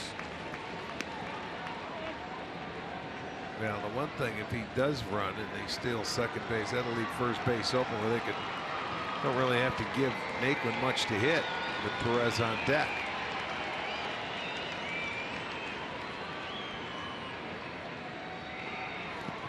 Chased in the dirt, inning over. But Mike Napoli goes deep to left, and I mean deep. Upper deck, 5-4 Cleveland.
Joe Colon on for Cleveland after Danny Salazar went just 4 innings tonight.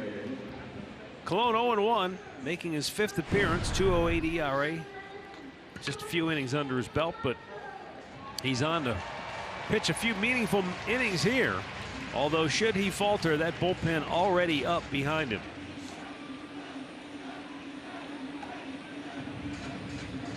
Terry Francona.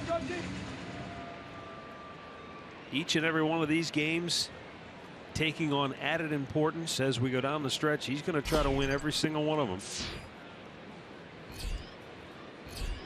Salazar not effective, so he only goes 4 tonight. And Colon's pitch low, ball 1 to Jorge Polanco, who is 0 for 2.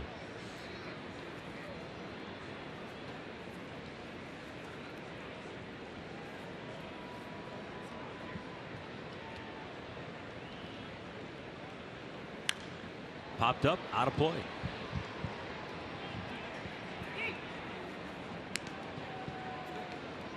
Boy, Boston is crushing Toronto tonight. That's a big series over the weekend there. No question, that's a big series. Baltimore, Detroit. They're tied at 3. Yankees beating Tampa 7-3 in the 6th. Ground ball to first. Santana will take it himself. 1 away. In-game recap brought to you by your local Toyota dealers. Lonnie Chisenhall with a 2-run double in the 3rd. That brought the Indians back from a 2-run deficit to tie the game. Indians would go ahead 4-2. And then Buxton put a ball deep into the bullpen to tie it at 4. And then Mike Napoli comes right back and puts the Indians ahead 5-4.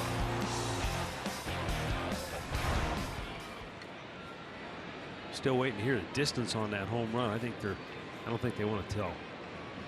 Going to keep that one quiet here in Minnesota. Pitch in there for a strike to Joe Mauer. Mauer hit an opposite field, bases empty, 2-run homer in the 1st off Salazar.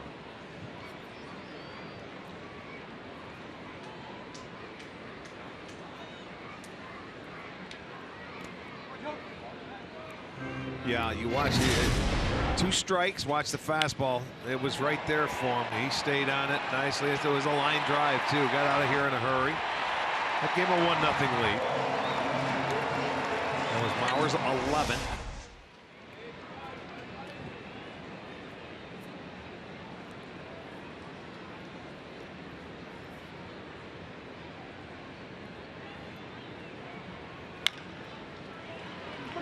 Kipnis throws out Mauer, 2 down. Tomorrow night after the Tribe game, make sure you catch UFC 203 on pay-per-view. Stipe Miocic will defend his UFC World Heavyweight title. He's up against Alistair Overeem. And then you also got CM Punk. It's a big night. Contact your cable or satellite provider for purchase details for more information.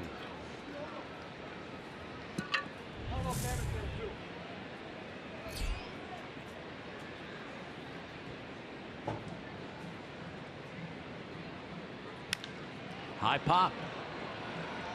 Right side of the infield, Santana. Foul ground. 1-2-3 go the Twins. Good inning by Joe Colon coming out of the bullpen. And the Indians lead it by a run.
Presented by Sports Time Ohio. Back and includes your first drink.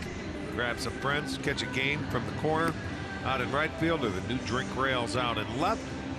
District tickets only available online at Indians.com.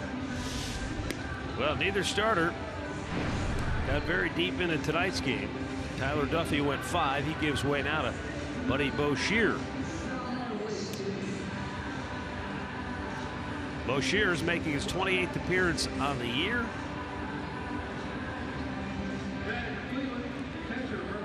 And it's going to be Roberto Perez to lead off for Cleveland.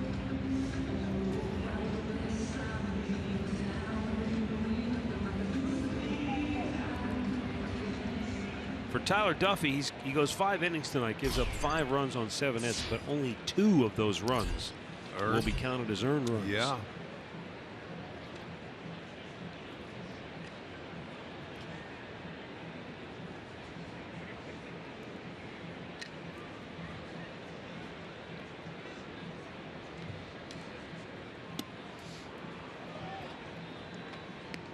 Perez has struck out twice tonight.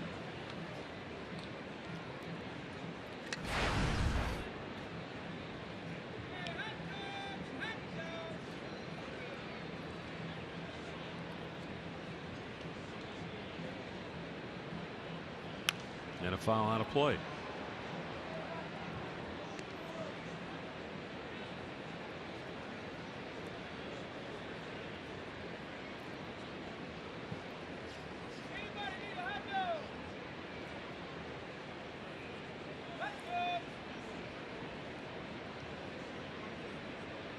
Buddy Boshears, one of 11 pitchers in Minnesota's bullpen. Drilled down the right field line, slicing foul out of play.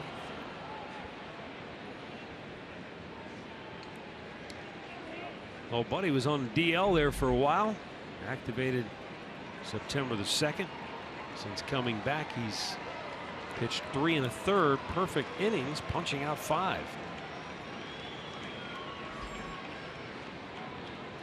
28-year-old left-hander out of Alabama.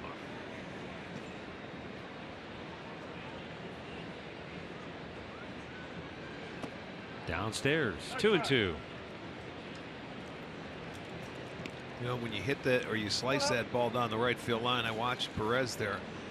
As soon as he dropped his bat, he went right back to pick it up, knowing that ball was going to slice, and it sliced into the seats. Of course, it takes off, and it looks like it's fair.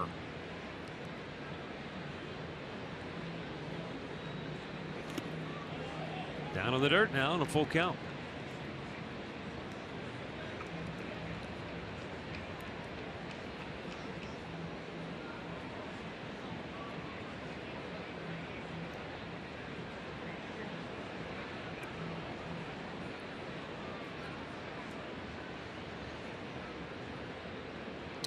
Now the payoff pitch.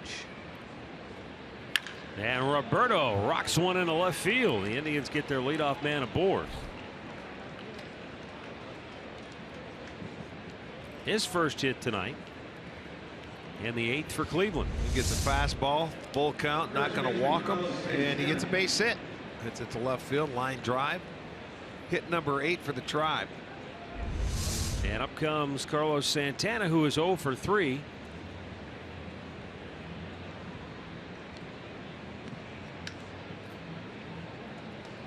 He's been very democratic, though.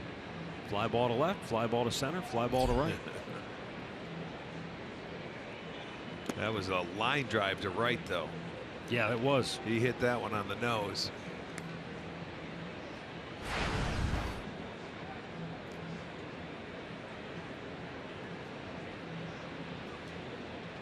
Right-hander Alex Wimmers up in the Minnesota bullpen.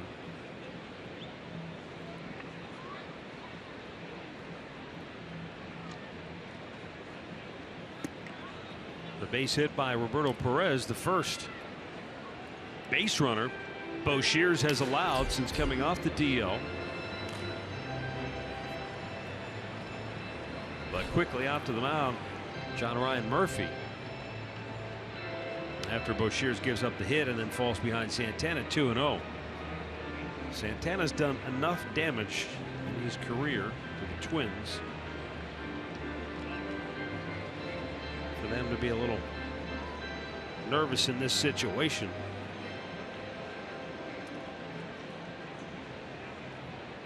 '21 career home runs and a whole bunch of them right here in this ballpark.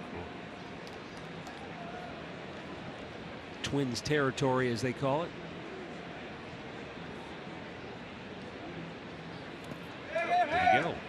Nope, 3-0.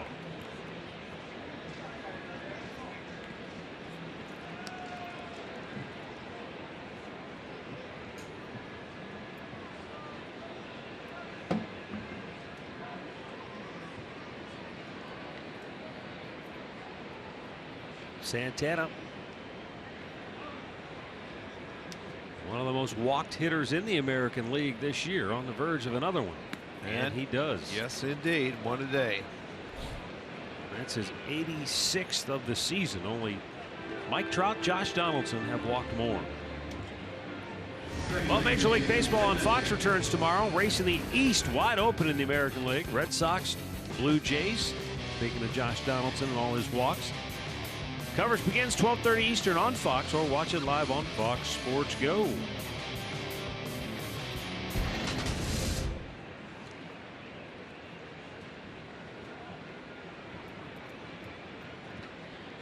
Two on, nobody out. Jason Kipnis, the batter. And the Twins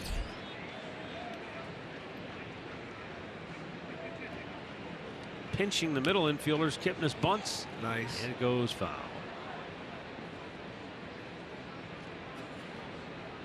Minnesota expecting that play. They were trying to keep Perez close at second, with Sano going to charge in from third. I like that play. Bunt him over, move him up, give Frankie a chance. Add on. You have a 1-run lead going into that 6th inning.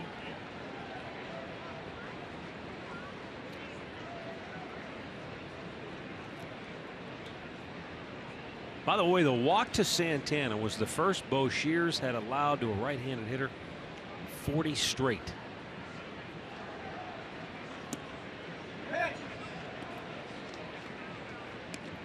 One ball, one strike.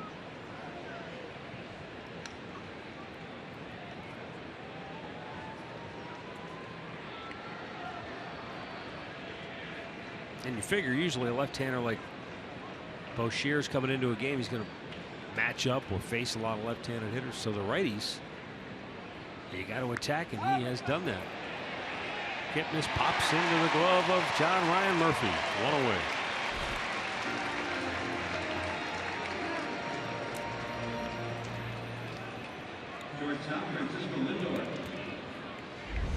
Well, he took a nice close pitch before to bunt, but this one was the high fastball, and that's what a lot of pitchers will throw you. He popped it up, and Murphy makes the catch. Boy, you hate that. Look at it. As a hitter, yeah, you're just going to shake your head. That's a heck of a way to give up an out. I mean, I don't think there's anything worse as a hitter. Well, here's Francisco Lindor, who had a streak snapped his last time up.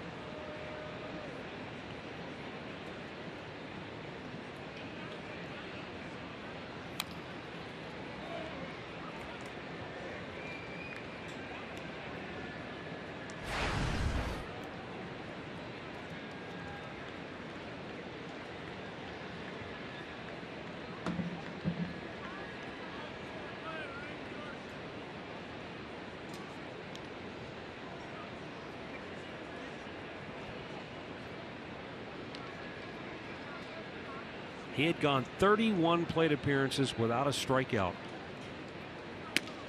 until he whiffed to end the 4th inning.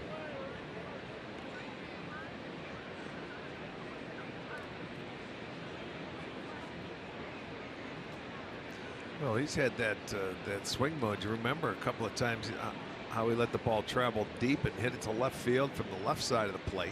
Yeah.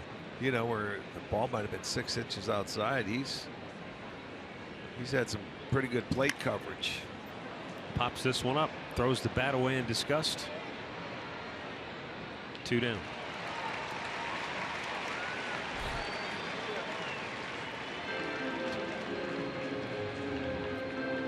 And we'll bring up Mike Napoli. Napoli homered his last time up. And that's been something that has really been tough for Indians hitters on the road this year. We'll talk more about that when we come back. As Paul Molitor makes a move to the bullpen, he wants a right-hander to face Napoli. It'll be Alex Wimmers, with the Indians up 5-4 in the 6th.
jumped on the first pitch and said, yeah. Yeah, breaking ball stayed right there. Look at the upper deck here at target field.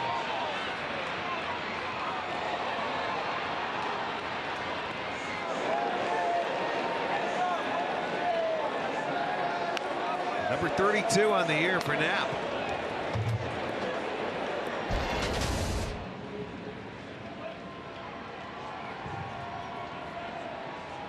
Right now they've got a couple of runners on base and an opportunity to increase this 5-4 lead. They had a good start to the inning. First two guys aboard. But Jason Kipnis popped up a bunt attempt. Lindor flied out to right.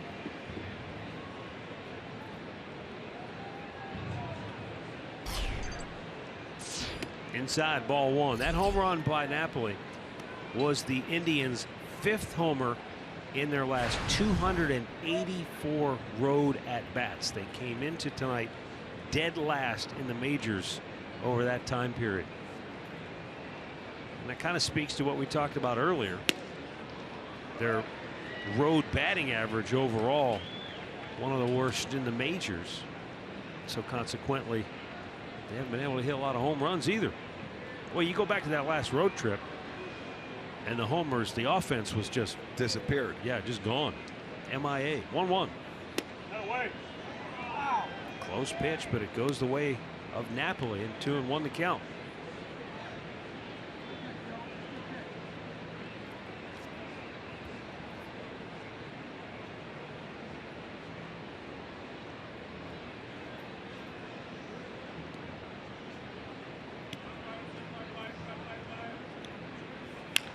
Bouncing ball, foul.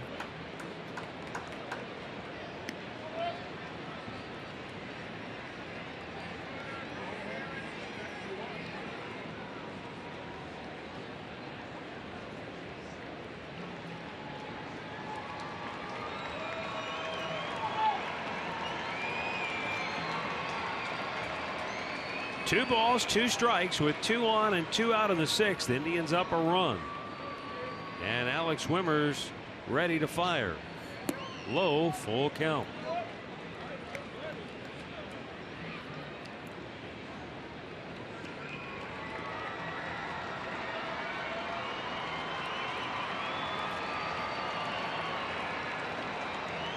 Perez at second, Santana at first, neither with great speed, but they'll be running on this 3-2 pitch to Napoli. Low, ball 4, and the bases are loaded. And now you've got one of the best clutch hitters in baseball coming to the plate, and Jose Ramirez, who is already 3 for 3 tonight. Yeah, he was robbed of an RBI in his second at bat, where it hit Tyler Duffy in the leg. That was going to go into center field. Stayed on the infield. It loaded the bases. He ended up scoring 4 in that inning anyway.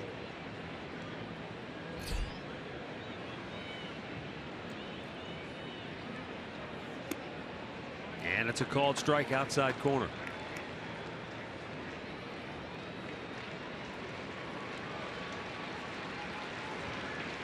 This year he's 5 for 11. This has not been a great category overall for the Indians, but for him it has been. Low and away. Any would buddy somebody's been on the pillows this year. It's been a good year for him.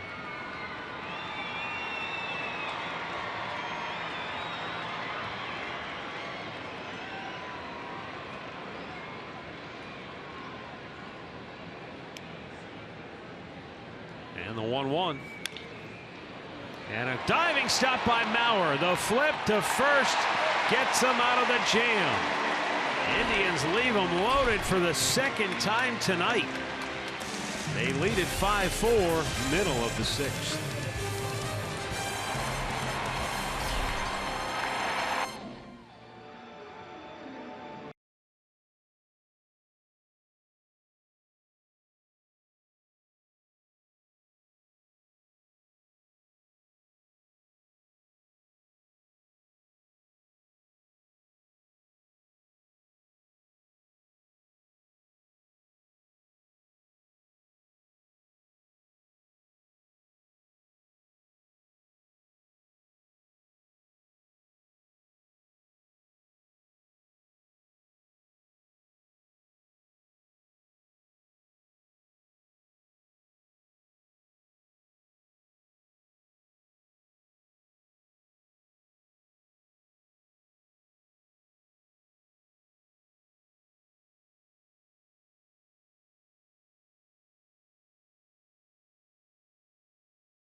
Joe Colon on the pitch. After he worked a 1-2-3 fifth, he stays in there. Action in both bullpens. Max Kepler leading off for Minnesota, takes up high, ball 1.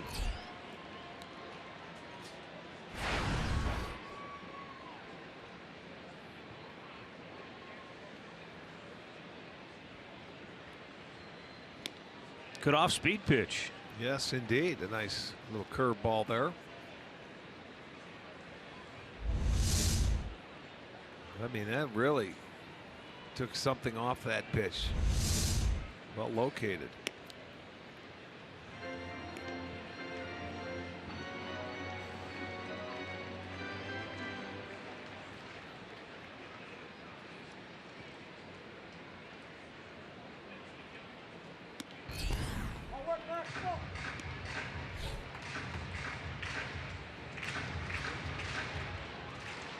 Two balls, 2 strikes. Kepler, then Kurt Suzuki and Logan Schaefer for Minnesota here in the 6th. And Colon misses up high, full count.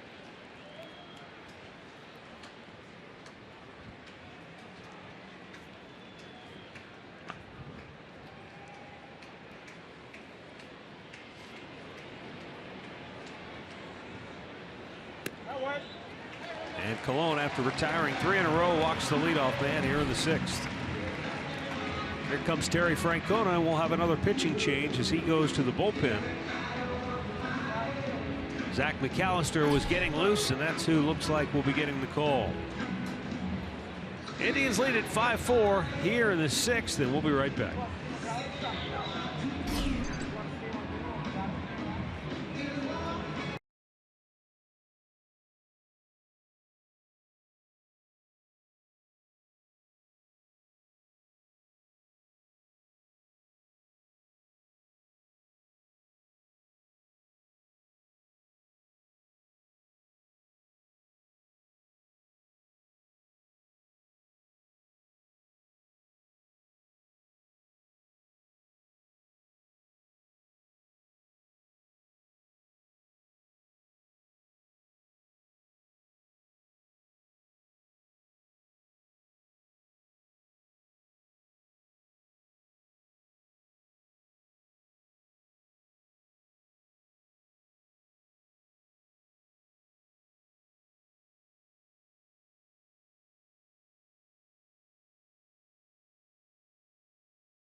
Update on Danny Salazar. Yes, Danny Salazar was lifted after the 4th inning after he reported to the dugout complaining about forearm tightness.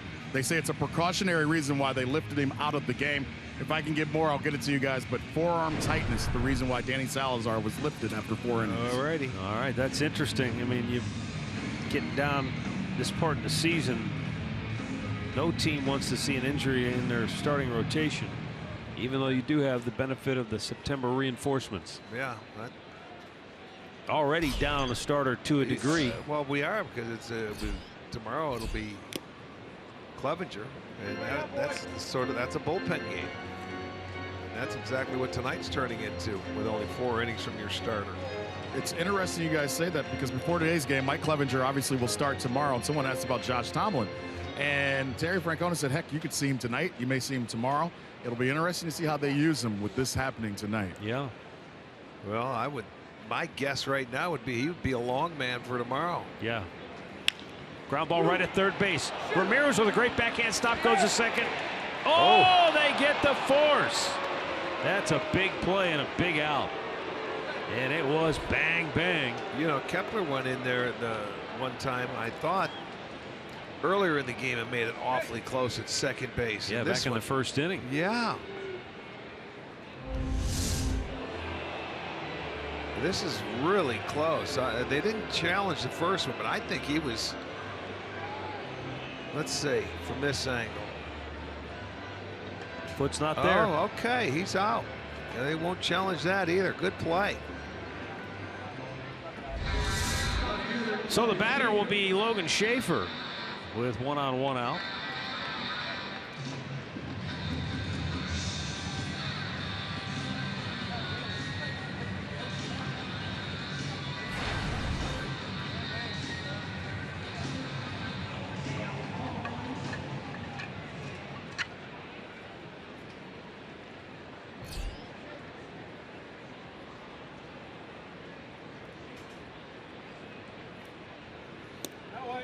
Missed inside, ball 1.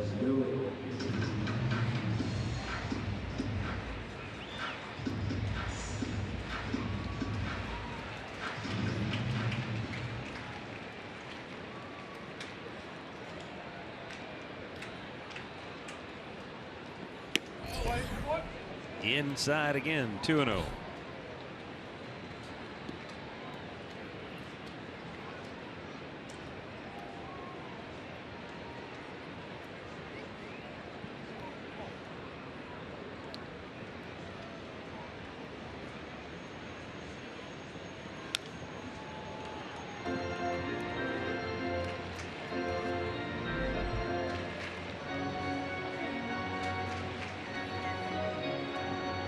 Terry Francona having to go to the bullpen to start the 5th inning because Danny Salazar left with some tightness in the forearm. Remember, they shut him down earlier with some elbow soreness. Popped up foul, out of play.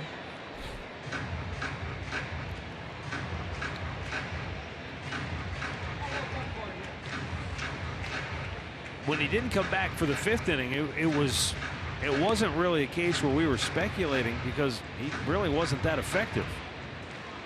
Just kind of looked like, well, he had 1, 1, 2, 3 inning. That was the 3rd inning. And that was after they put 4 on the board, but then he gave up the 2-run homer with 2 outs in the 4th. Not the last guy. Yeah, just not a. You just never know. No.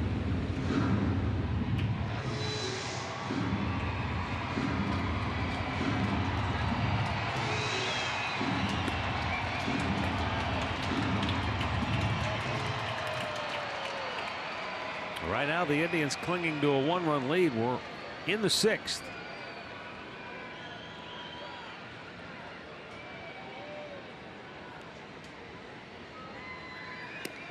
Up and away, and a full count.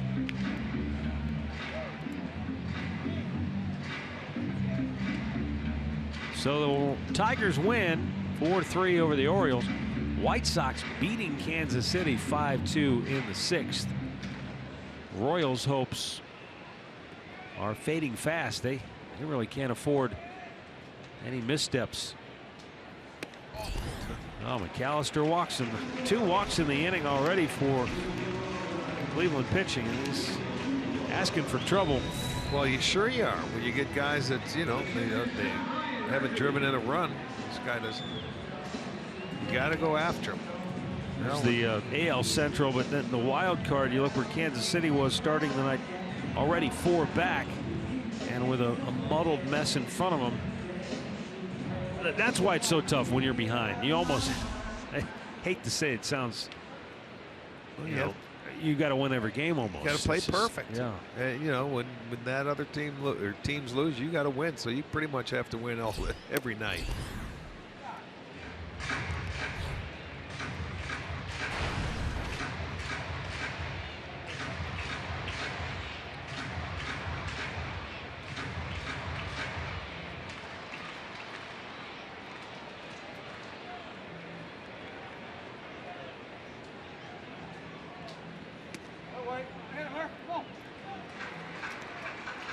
John Ryan Murphy with a single and a run scored back in the fourth. He came around on the 2-run homer by Buxton.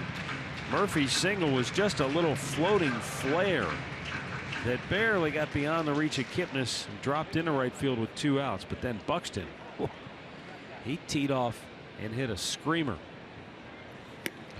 Landed in the back of the Minnesota bullpen in left center. And he's on deck as McAllister deals with Murphy.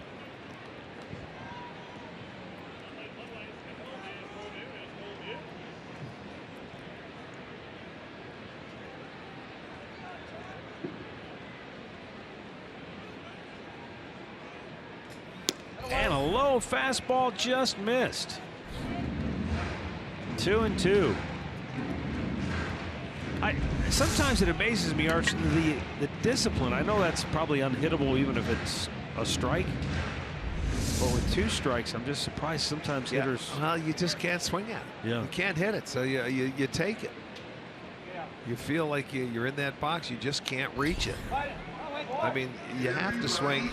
You're hitting in the bottom part of the lineup right now. And it's a guy that doesn't play all the time. So he doesn't have a really good idea for the strike zone. But obviously you can't hit it. So you don't swing at it because you really don't think you can reach it.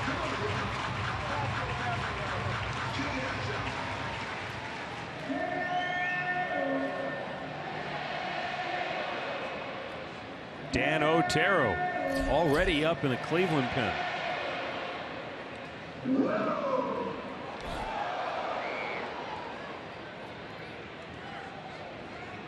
Two-two pitch on the way. Got him looking. Oh, that might have been the same pitch from 2 pitches ago. Yeah. This time he called it. And John Ryan Murphy is saying, wait a minute, it was a ball 2 pitches ago. What happened? Yeah. One time it's a strike. Next time it's a ball. This time just enough, just close enough, I suppose. that had a little more of the plate, I think, than the one before. It might have been a ball with. He can't believe it. He's a catcher thinking, I just took that pitch and it was called a ball. But McAllister gets the second out, his first strikeout.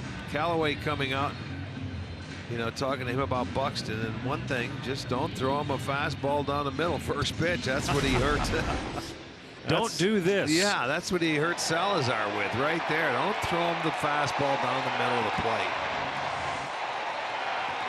I'm still trying to figure out who that was in the Minnesota bullpen that went after that home run ball, almost ran into the wall and hurt himself.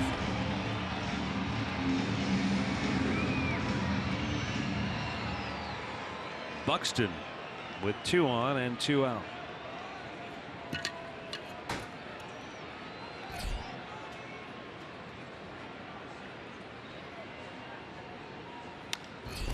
Got the fastball, fouled it off. Dan Gladden, who played for the world champion Twins, current broadcaster, has been affiliated with them for a long time. He said he's noticed a change in Buxton since coming back. Said he's the confidence, a little more confidence, which is huge. Takes young kids a while to, you know, really accept it, believe they belong. You know, he was highly touted, #1 pick, that they feel that this kid, he's going to be off the charts.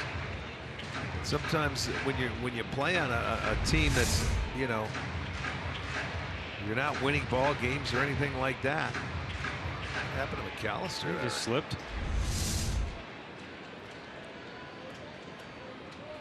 Now Buxton is a big part of what Minnesota hopes will be their future. Yet to be seen, though. The 1-1 and a ground ball to Lindor. That'll end the inning. Nice job by McAllister, and the inning is over. 6 in the books. 5-4 Cleveland.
is brought to you by Ford, built Ford tough. By the injury lawyers at Elk & Elk, proud partner of the Cleveland Indians. Call 1-800-ELK, Ohio. And by Adventure, Chrysler, Jeep, Dodge, Ram.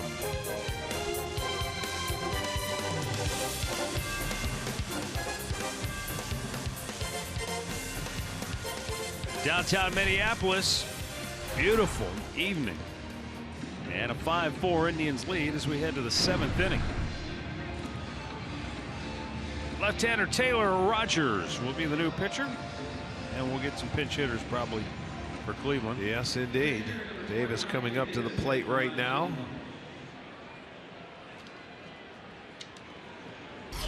Lonnie Chisnall was one for 3 with a 2-run double. And as Rajay stands in, ready to pinch hit.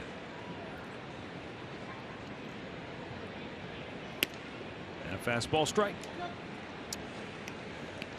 Rajay 2 for 12 this year as a pinch hitter. He's the only one with multiple hits. They have 11 pinch hits as a team, 11 out of 75.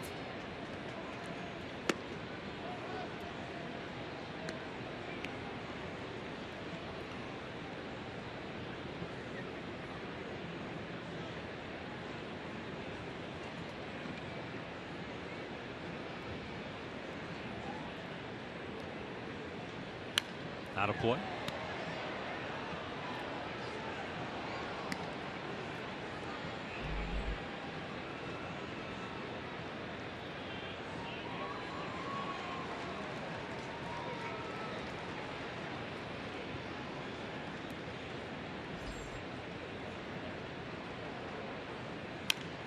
And a foul back again.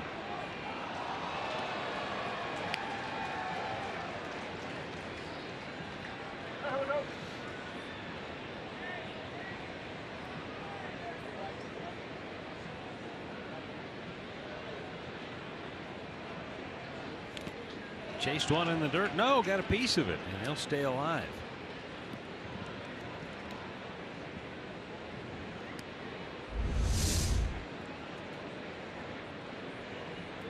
Boy, you talk about just hanging on by a thread. Could barely even see it go down there. Just barely ticked it. Fastball, and he tried to sneak one by him, but it's just in off the plate.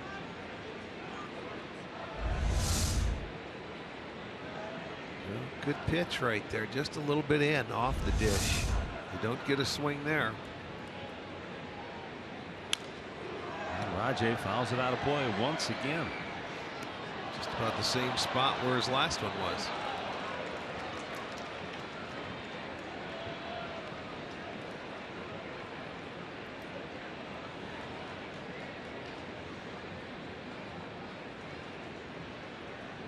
Going in there again. Off speed.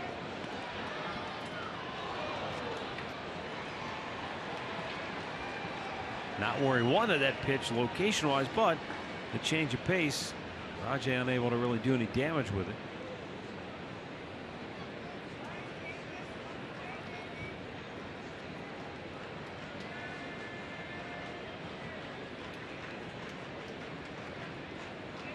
That curveball again. This time he got him. One down as he strikes him out to start the inning. Continue to make some pretty good pitches to Rajay. Well, it's going to be another dollar dog night in Cleveland on Friday when the Detroit Tigers visit for the last time this year. Come on out. It'll be dollar dogs all night long. Just go to Indians.com for your tickets. Abraham Almonte flied out his last time up, drove in a run with a ground out in the third.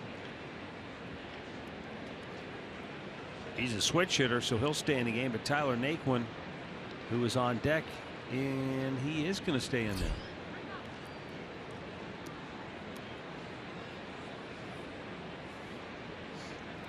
At least for the moment. Sure, you see what happens. You get a guy, Almonte hits a double. He'll probably pinch hit for him. Oh, what a play by Sano, and throws him out. He had a double all over it. Wow. Sano, whose defense has been questionable at times this year, makes a spectacular play to take a double away from Almonte. Yeah, when you think that the ball's going to get by him, he stands up, fires a seed over there. That was really a good play. I tell you what, remember he had the Tommy John deal, and his arm has come back pretty strong. I mean that was an absolute pellet. Yeah, it was. Tyler Naquin will bat. He drove in a run with a 2-out single back in the third, struck out his last time up.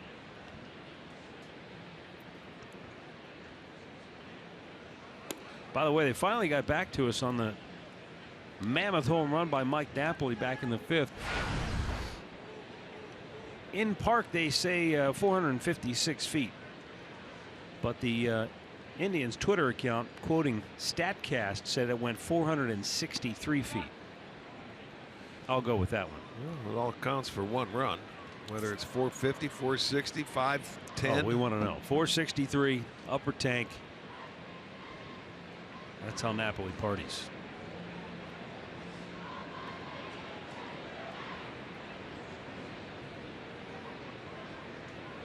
Upstairs. One more time if you missed it earlier. That is a long way.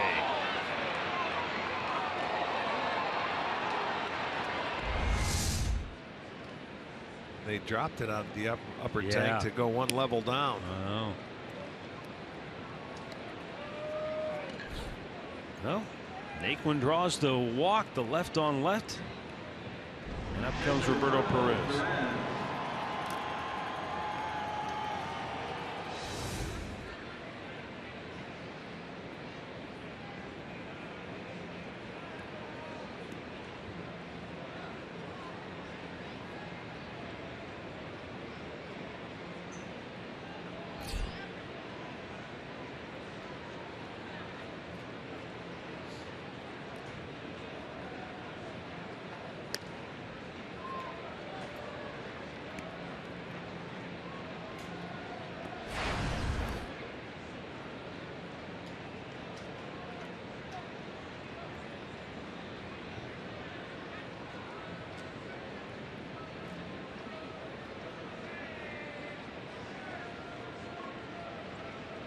Now the 1-0 pitch. By the way, Marty back home, he was all over me wanting to know the distance on it. Oh, he was. So I know you. I know what you're saying. They all count as one. It doesn't matter. But Marty wanted to know. Okay. when Marty wants to know, You find you out. find out. It's I gotcha.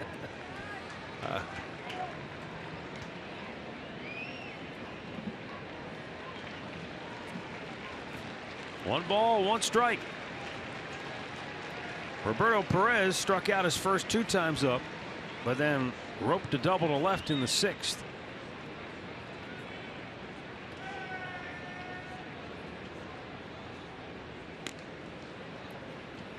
Indians had him loaded up in the 6th inning, but unable to cash in. They had him loaded in the 2nd with only 1 out and did not cash in. Yeah, both those innings that they left them all loaded, they only had 1 hit in that inning. They were giving them opportunities. And it was a big 4-run third that did them in, and they really gift wrapped that one. Actually, Tyler Duffy did. Yeah, we detailed the Indians' offensive struggles on the road. Low batting average, haven't hit for much power of late. They've had an opportunity here to have about 8 or 9 runs on the board.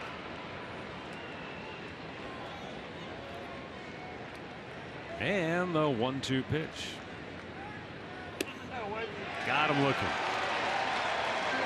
Stretch time in Minnesota, 5-4 Cleveland.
including savings and access to Tribe Rewards. And today's Tribe Rewards TV code is Bauer. You can visit Indians.com season tickets for complete details.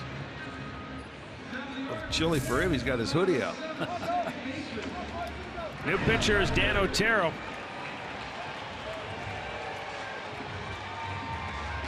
Got the top of the order here in the 7th for Minnesota.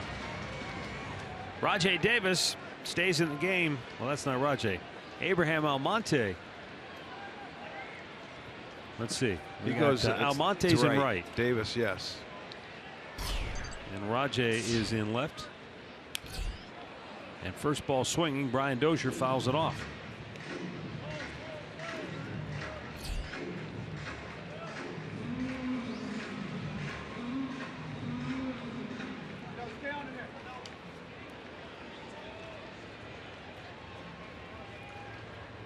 Indians leading it by a run. Ground ball right at Kipnis with the shift on. Had him played perfectly. One away. Dozier squared it up, hit it pretty hard, but as soon as he looked up and saw where Kipnis was standing, he just flung the bat toward the Twins dugout as if to say, oh, I thought that should have been a hit. When you hit it, then you're pulling everything, man. You got to put 3 guys to that side of the field. You're right. You know, so that's just, he hit it right into the teeth of the defense is what he did. Hit a good sinker down. He knew it. Jorge Polanco 0 for 3. Looks at a ball down low.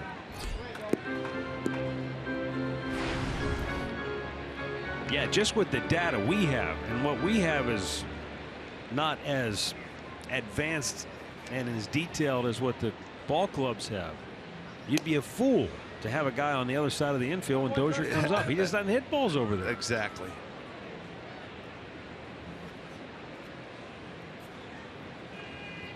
I mean, this is our 17th time watching him play this year. We pretty much know pitches he likes, where he hits it.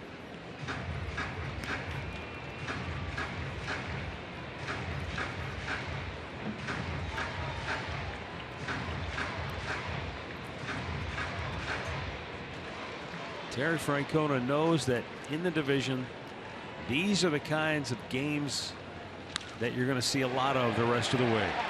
They're all going to be grind them out. There won't be many gimmies, no easy ones. Doesn't matter record wise. Teams in the division just have a way of playing each other tough. Well, Polanco, he loves that ball down, but that's Otero's strength as well. Sinker down. Almonte had to hustle over there to hold him to a single.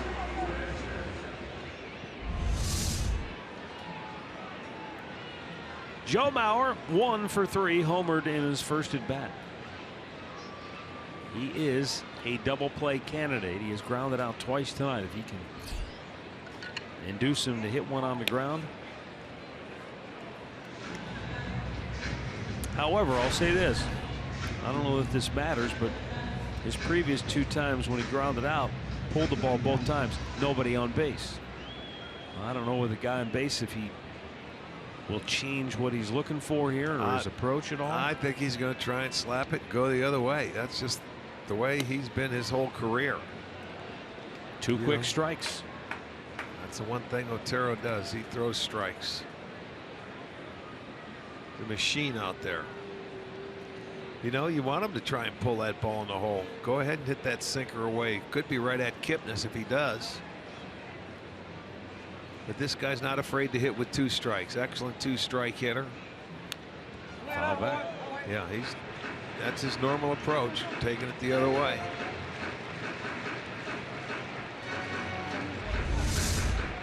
Don't know if he made a real good pitch on that, on an 0-2 pitch. He got a lot of the plate.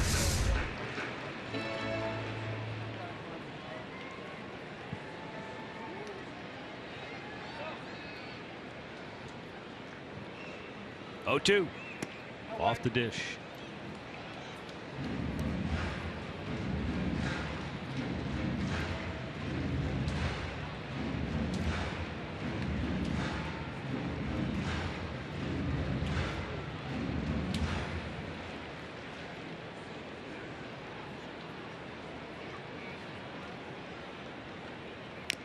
And a foul back. Mauer staying alive. A little 1-ball 2-strike count. 1 on 1 out. We're in the 7th.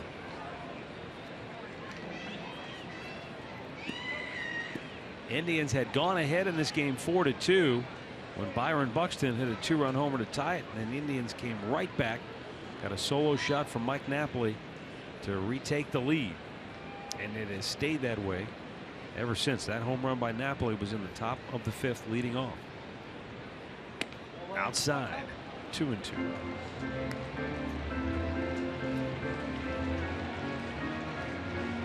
Miguel Sano waits on deck.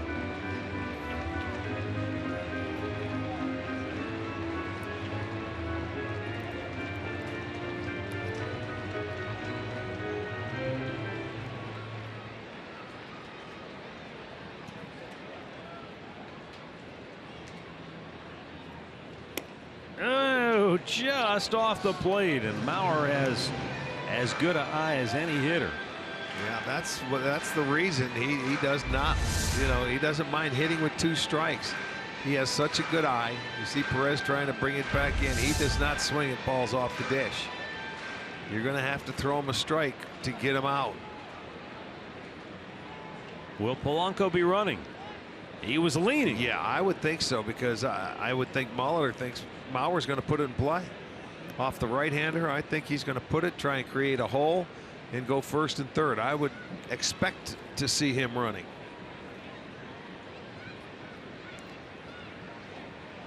Not that he's a base stealer per se. Runner goes. Mauer trying to shoot it the other way, fouls it off. That's what you're banking on, is that Mauer will put the ball in play. Now, if you get a strikeout, you might have a good chance to strike him out and throw him out, but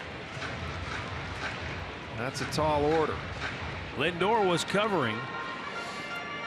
Thought maybe you'd have Kipnis covered just because Mauer hits the ball the other way. You know what? Well, does it depend on the pitch a lot of times? Yes, it does depend on the pitch. That last pitch was a changeup, so you expect him to pull it. Lindor covering again, and Mauer shooting it the other way again. It's up to those guys, but I'll tell you what, I think he'd have a better chance of hitting that hole at short than he will at second base. I would agree with that, because if he hits that hole at second base, it's going to be a mistake. Perez out to the mound.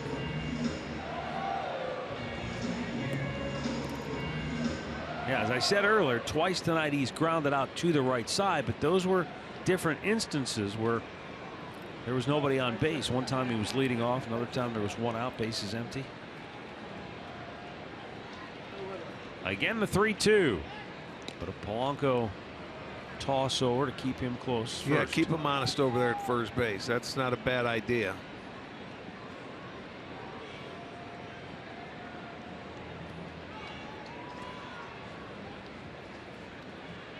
The key is that Lindor has to hold his position before he can go cover. If he's the man that's going to cover second base, he's got to wait till that pitch goes by Mauer before he can give up his ground. What a lot of guys like to do if they break early, infielders, they break straight in. They don't go to the bag. They'll come in and then go to the bag to get a little movement, but it still creates some holes. Right to Lindor, steps on the bag, throws to first, double play. He broke to the bag, and it worked out perfectly. Unbelievable. You won't see it work out any better than this, almost as if it was meant to be.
Not be reproduced.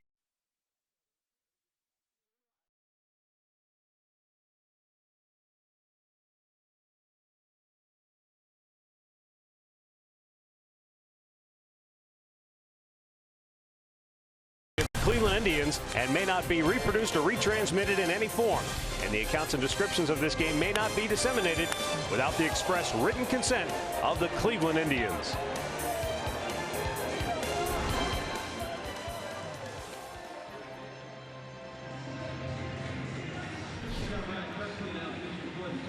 Let's go back and take a look at that double play. Watch Lindor give ground.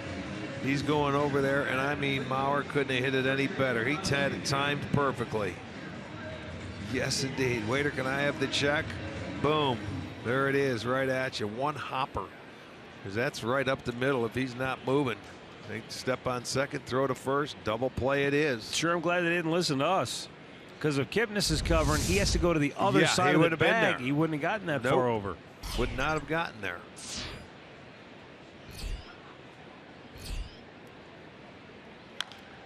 Carlos Santana pops the first pitch up. Foul ground, Miguel Sano. Fair ball. I think he did. He staggered back into fair territory. Yes, he did. New pitcher is Ryan Presley. Fifth pitcher to work tonight for Minnesota.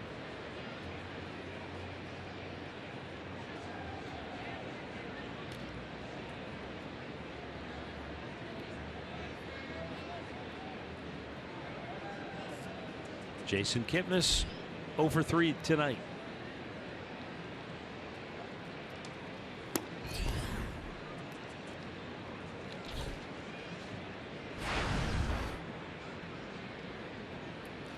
Well, Presley is third in the American League in innings pitched coming out of the bullpen.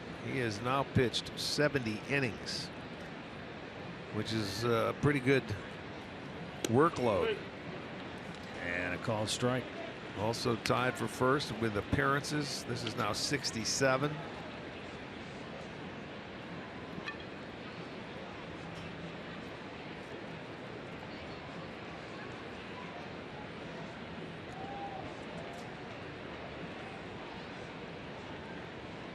And Kipnis takes low. 2 balls and a strike. John Lester shut out the Astros. Cubs beat Houston 2-0. It's a huge series for Houston with the Texas Rangers coming in after the Cubs. Pretty good job of holding them to 2 runs. Was it Musgrove that started there? He was supposed to start the last game in Cleveland. They pushed him back. You're right. You hold that lineup to 2 runs. You did your job. Yeah, they just couldn't score off Lester. Chris Bryant hit his 37th home run for the only runs of the game, a 2-run shot.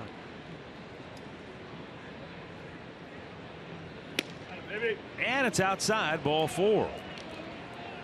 1 out walk. So here is the up to the moment American League wild card picture. Houston staying at 2.5 back. Now you look at the Yankees coming up to a 1.5 games. Their game is not final yet. They're up 7-4.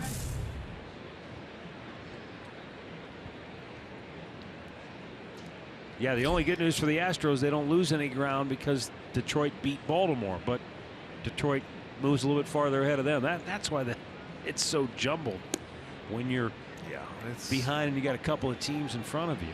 That's right. It's going to go right down to the wire.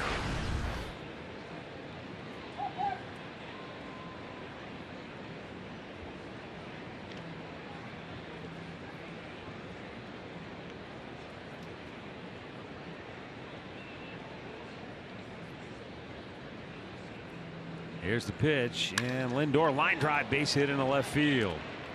Jason Kipnis will stop at second. 2 on 1 out. And as promised earlier, it's Miller time, brought to you by Miller Lite. It's been a party at Napoli's kind of year. Home, away, it hasn't mattered, although he has certainly mashed more at home than he has on the road. He hit a tape measure shot tonight. That was one to remember. Yes, it was. That was a breaking ball left on the middle part of the plate. They're coming in. Boy, that was right into his path.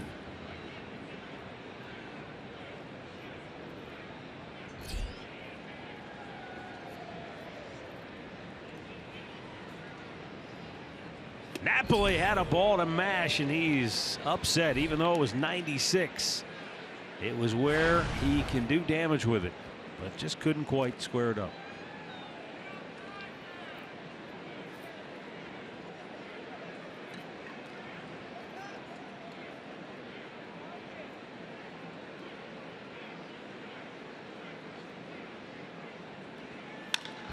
Here's a high fly ball center field, not deep enough though. Buxton makes the grab. Kipnis will tag. He'll go to third, and Lindor has to hustle back to first. Frankie could have gone to second just because the way the throw tailed offline, but when he saw how quickly Buxton got to it, he's like, I better get back to first.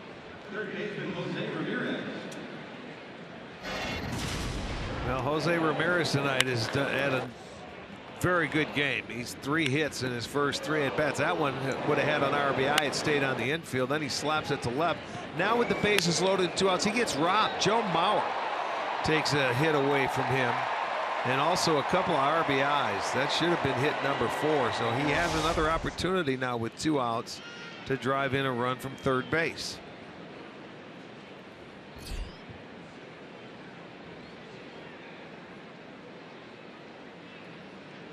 Lindor bluffed a move. He just flat out stopped. Be interesting to see if Murphy would throw through should Lindor take off. Well, a lot of times, you know, they fake it. He put his head down like he was going to see if somebody was going to cover or they were going to let him just go ahead and steal it. But Murphy came up and it looked like he was going to throw through. You just never know sometimes.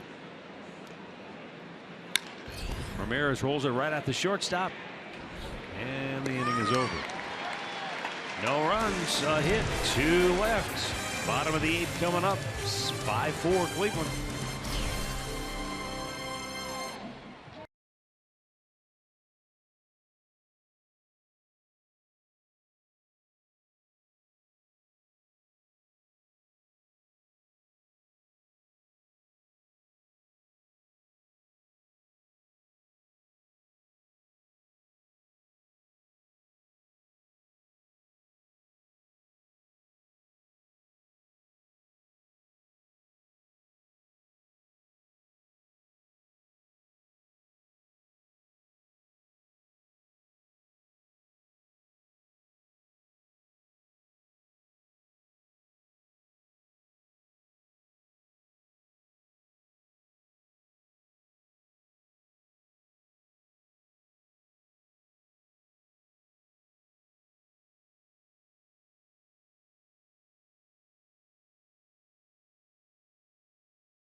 Minneapolis.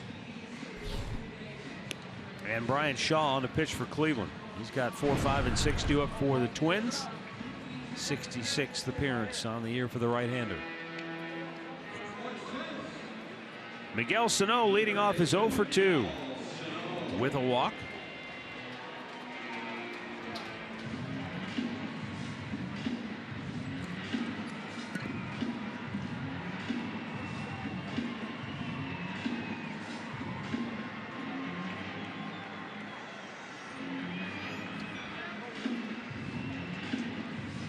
Brian Shaw, another busy year out of the bullpen.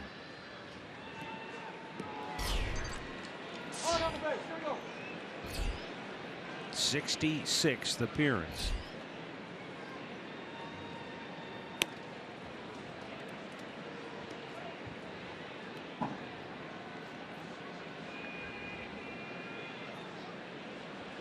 Opposition batting .234 against him.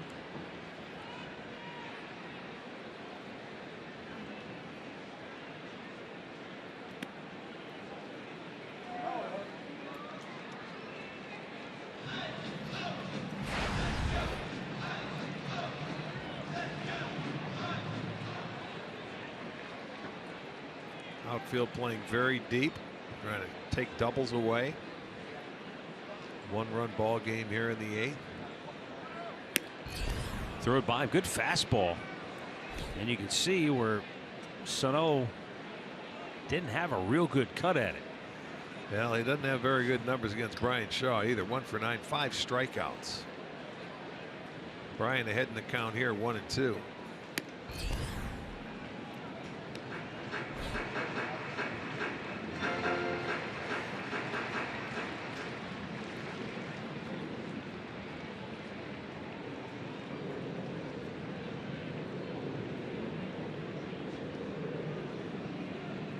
Swung on and missed. Shaw strikes out Miguel Sano, 1 down. Pretty good slider here by Shaw. After he threw a fastball by him, you can see he puts pretty good tilt to it. Down and away, out of the strike zone, gets the strikeout, and sends that big man back to the dugout. Only 6 of the last 28 right-handed batters that Shaw has faced have reached base against him. Now Max Kepler. And a strike over the outside corner.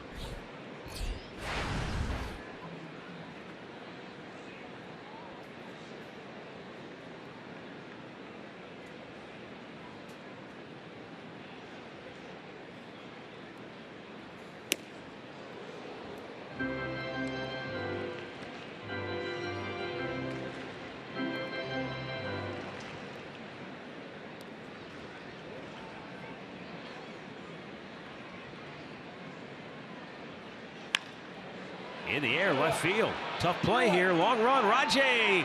Oh, what a catch he just made. Nice. That was sensational. Rajay literally ran till there was no room left and then dove all out. Great play in left field. Yeah, what a beautiful play. That's a double if he doesn't catch the ball. He's going over, and look at him chew up the ground, and he just lays out and makes just a beautiful catch. Take extra bases away, and Brian Shaw, well, he doesn't look happy, but I guarantee he is. Wow, that is putting your body on the line right there. That's an awesome, awesome play.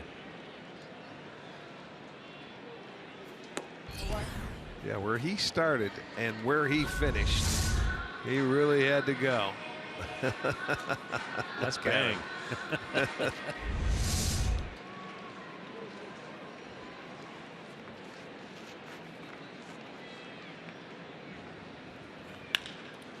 Ground ball up the middle, but Lindor's there. Cuts it off, throws him out.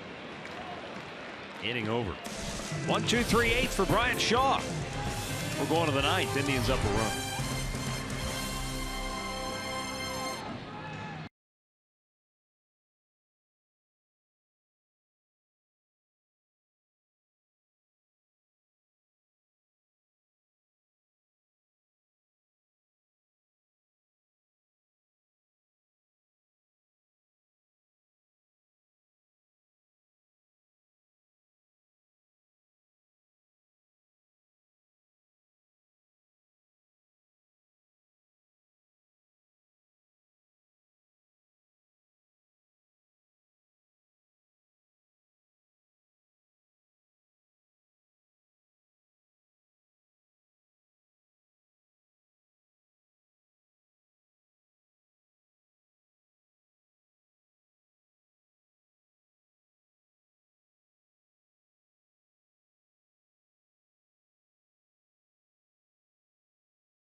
But I went to left and right, and yeah, that was a great play. Anytime you can make a catch like that with a one-run game, you're doing your pitcher a big favor, and they appreciate it.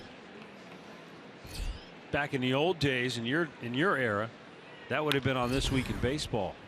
That would have been a Mel Allen. How about that? Rajay grounds out, one quick out here in the ninth. Well, the last 3 innings, the Indians' defense has been spot on. Remember this play by Ramirez, and bang, bang at second to get the force. Yeah. And then with the Lindor moving on the runner going, he gets the double play. Yes, indeed. And Rajay taking a double away. Tying run would have been on second base, so that's a huge play. You know, and that takes crowds out of ball games when you can do something like that and make great plays on the road. That takes a little bit away from them, momentum, you know, because all they need is a little spark sometimes when they're in their home ballpark. But defensively, you can take a crowd or a team out of the game with some good defense. And we just witnessed some in the last few innings. Swing and a miss.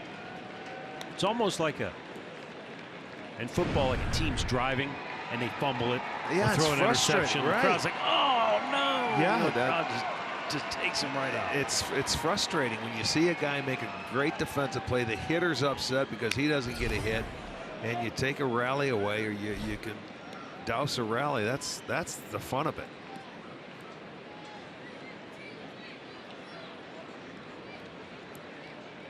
You know, that's why when they say just make every play you're supposed to make. If you make a great play, it's a bonus. Well, it truly is a bonus when you make great plays. Boy, Abraham hit this a mile high. Kepler signals for the fair catch, and there are 2 down. A little slow-mo look at Rajay. Look at the eyes getting wide. Watch the head, though. He takes a pretty good jolt when he lands on the ground there. But he knew he was going to get to that ball, so he had to lay out. And it's on the backhand side, right into the middle of his pocket. Beautiful. And you slide for about 15, 20 feet. That's the best part of that play. Once you make the catch, the slide out.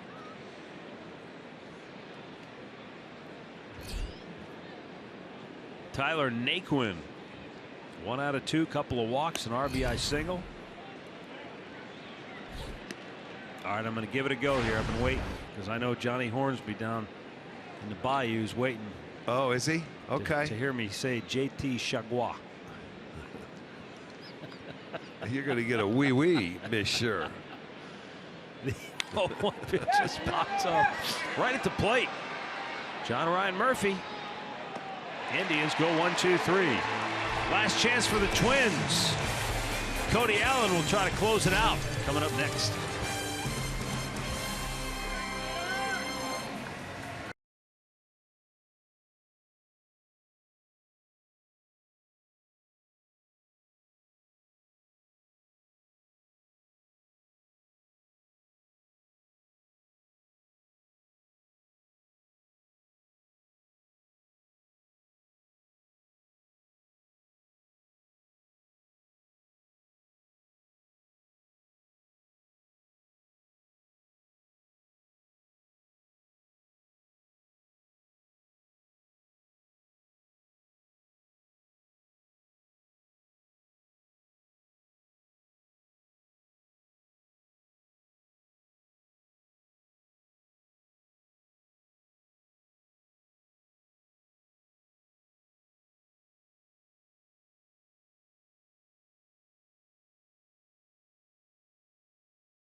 Courtesy of Mazda. Kip and Knapp, we thought offensively would be key.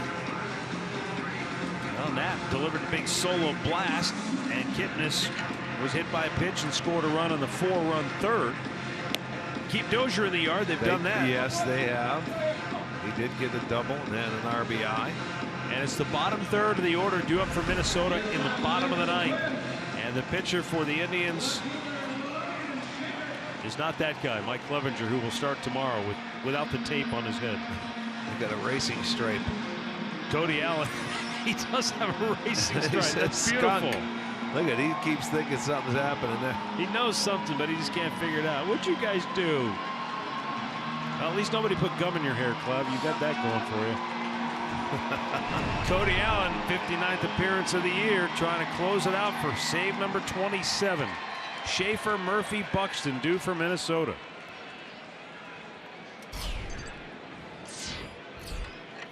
Inside ball one.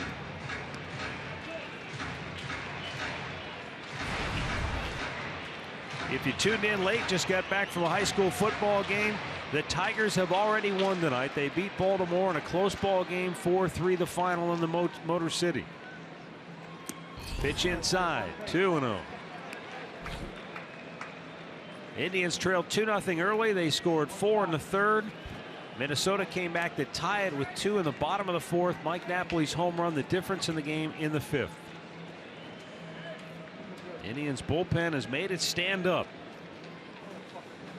And now Cody trying to finish the deal, and there's a strike, 2-1.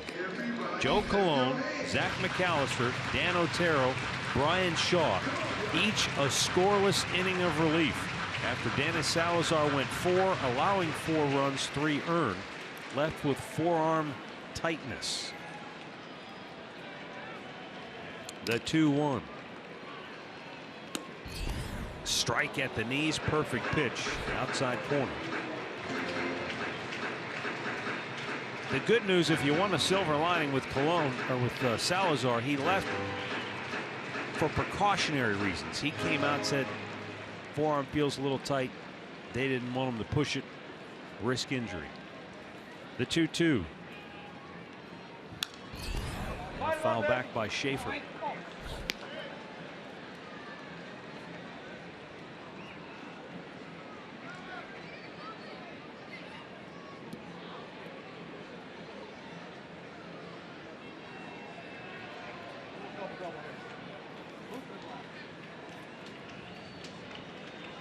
Mike Napoli serving as the DH tonight. And he hit one mammoth homer. And now Schaefer drives one to left, but there is Rajay to make the catch. 1 down.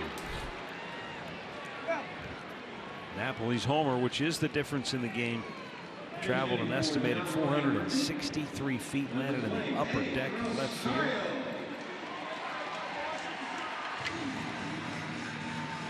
Gonna get a pinch hitter now. Paul Molitor wants some left-handed bats, so Eddie Rosario comes off the bench. He's going to pinch hit for Murphy.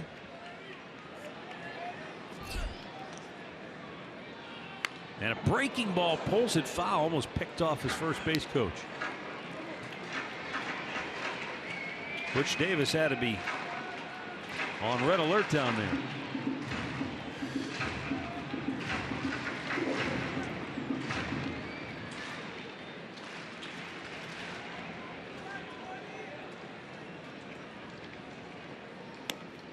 And there is a good breaking ball. 0-2. Well, the first breaking ball wasn't a good one, but somehow Rosario got after it and swung and almost picked off Butch Davis, but that last one was a dandy.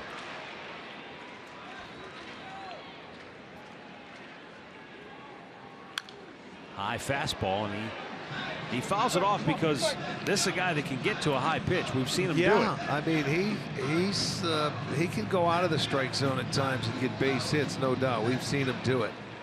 I mean, there's no one way to pitch him. We've seen him pick a ball up off the ground and hit it, and one up in his eyes, up and in.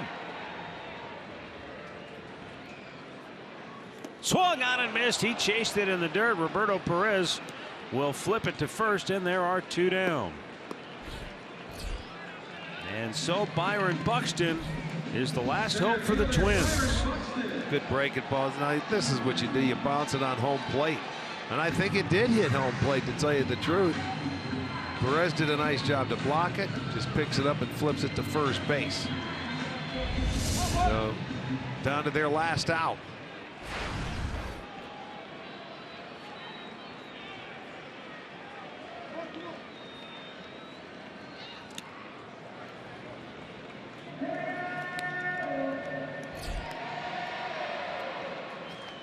Right-handed hitting Byron Buxton, trying to buck the trends.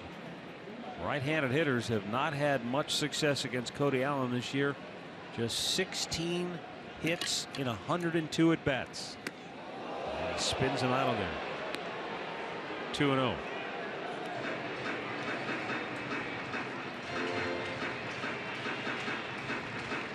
Well, this is the one guy you really have to go after here with the Dozier on deck.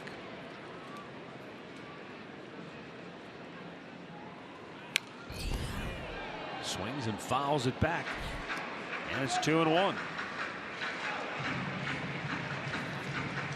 Brian Dozier, second in baseball in home runs with 39, would be next.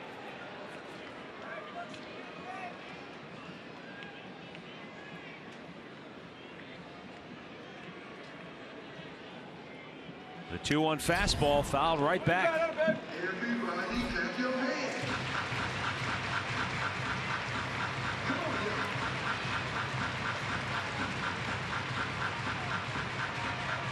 Well, 2-2. Theoretically, you've got one to waste. Well, you can do whatever you want. I mean, if you want to throw the curveball, throw a strike. You can't. You don't want to walk this guy, period. You've got to throw a strike. So I don't care how you go about doing it.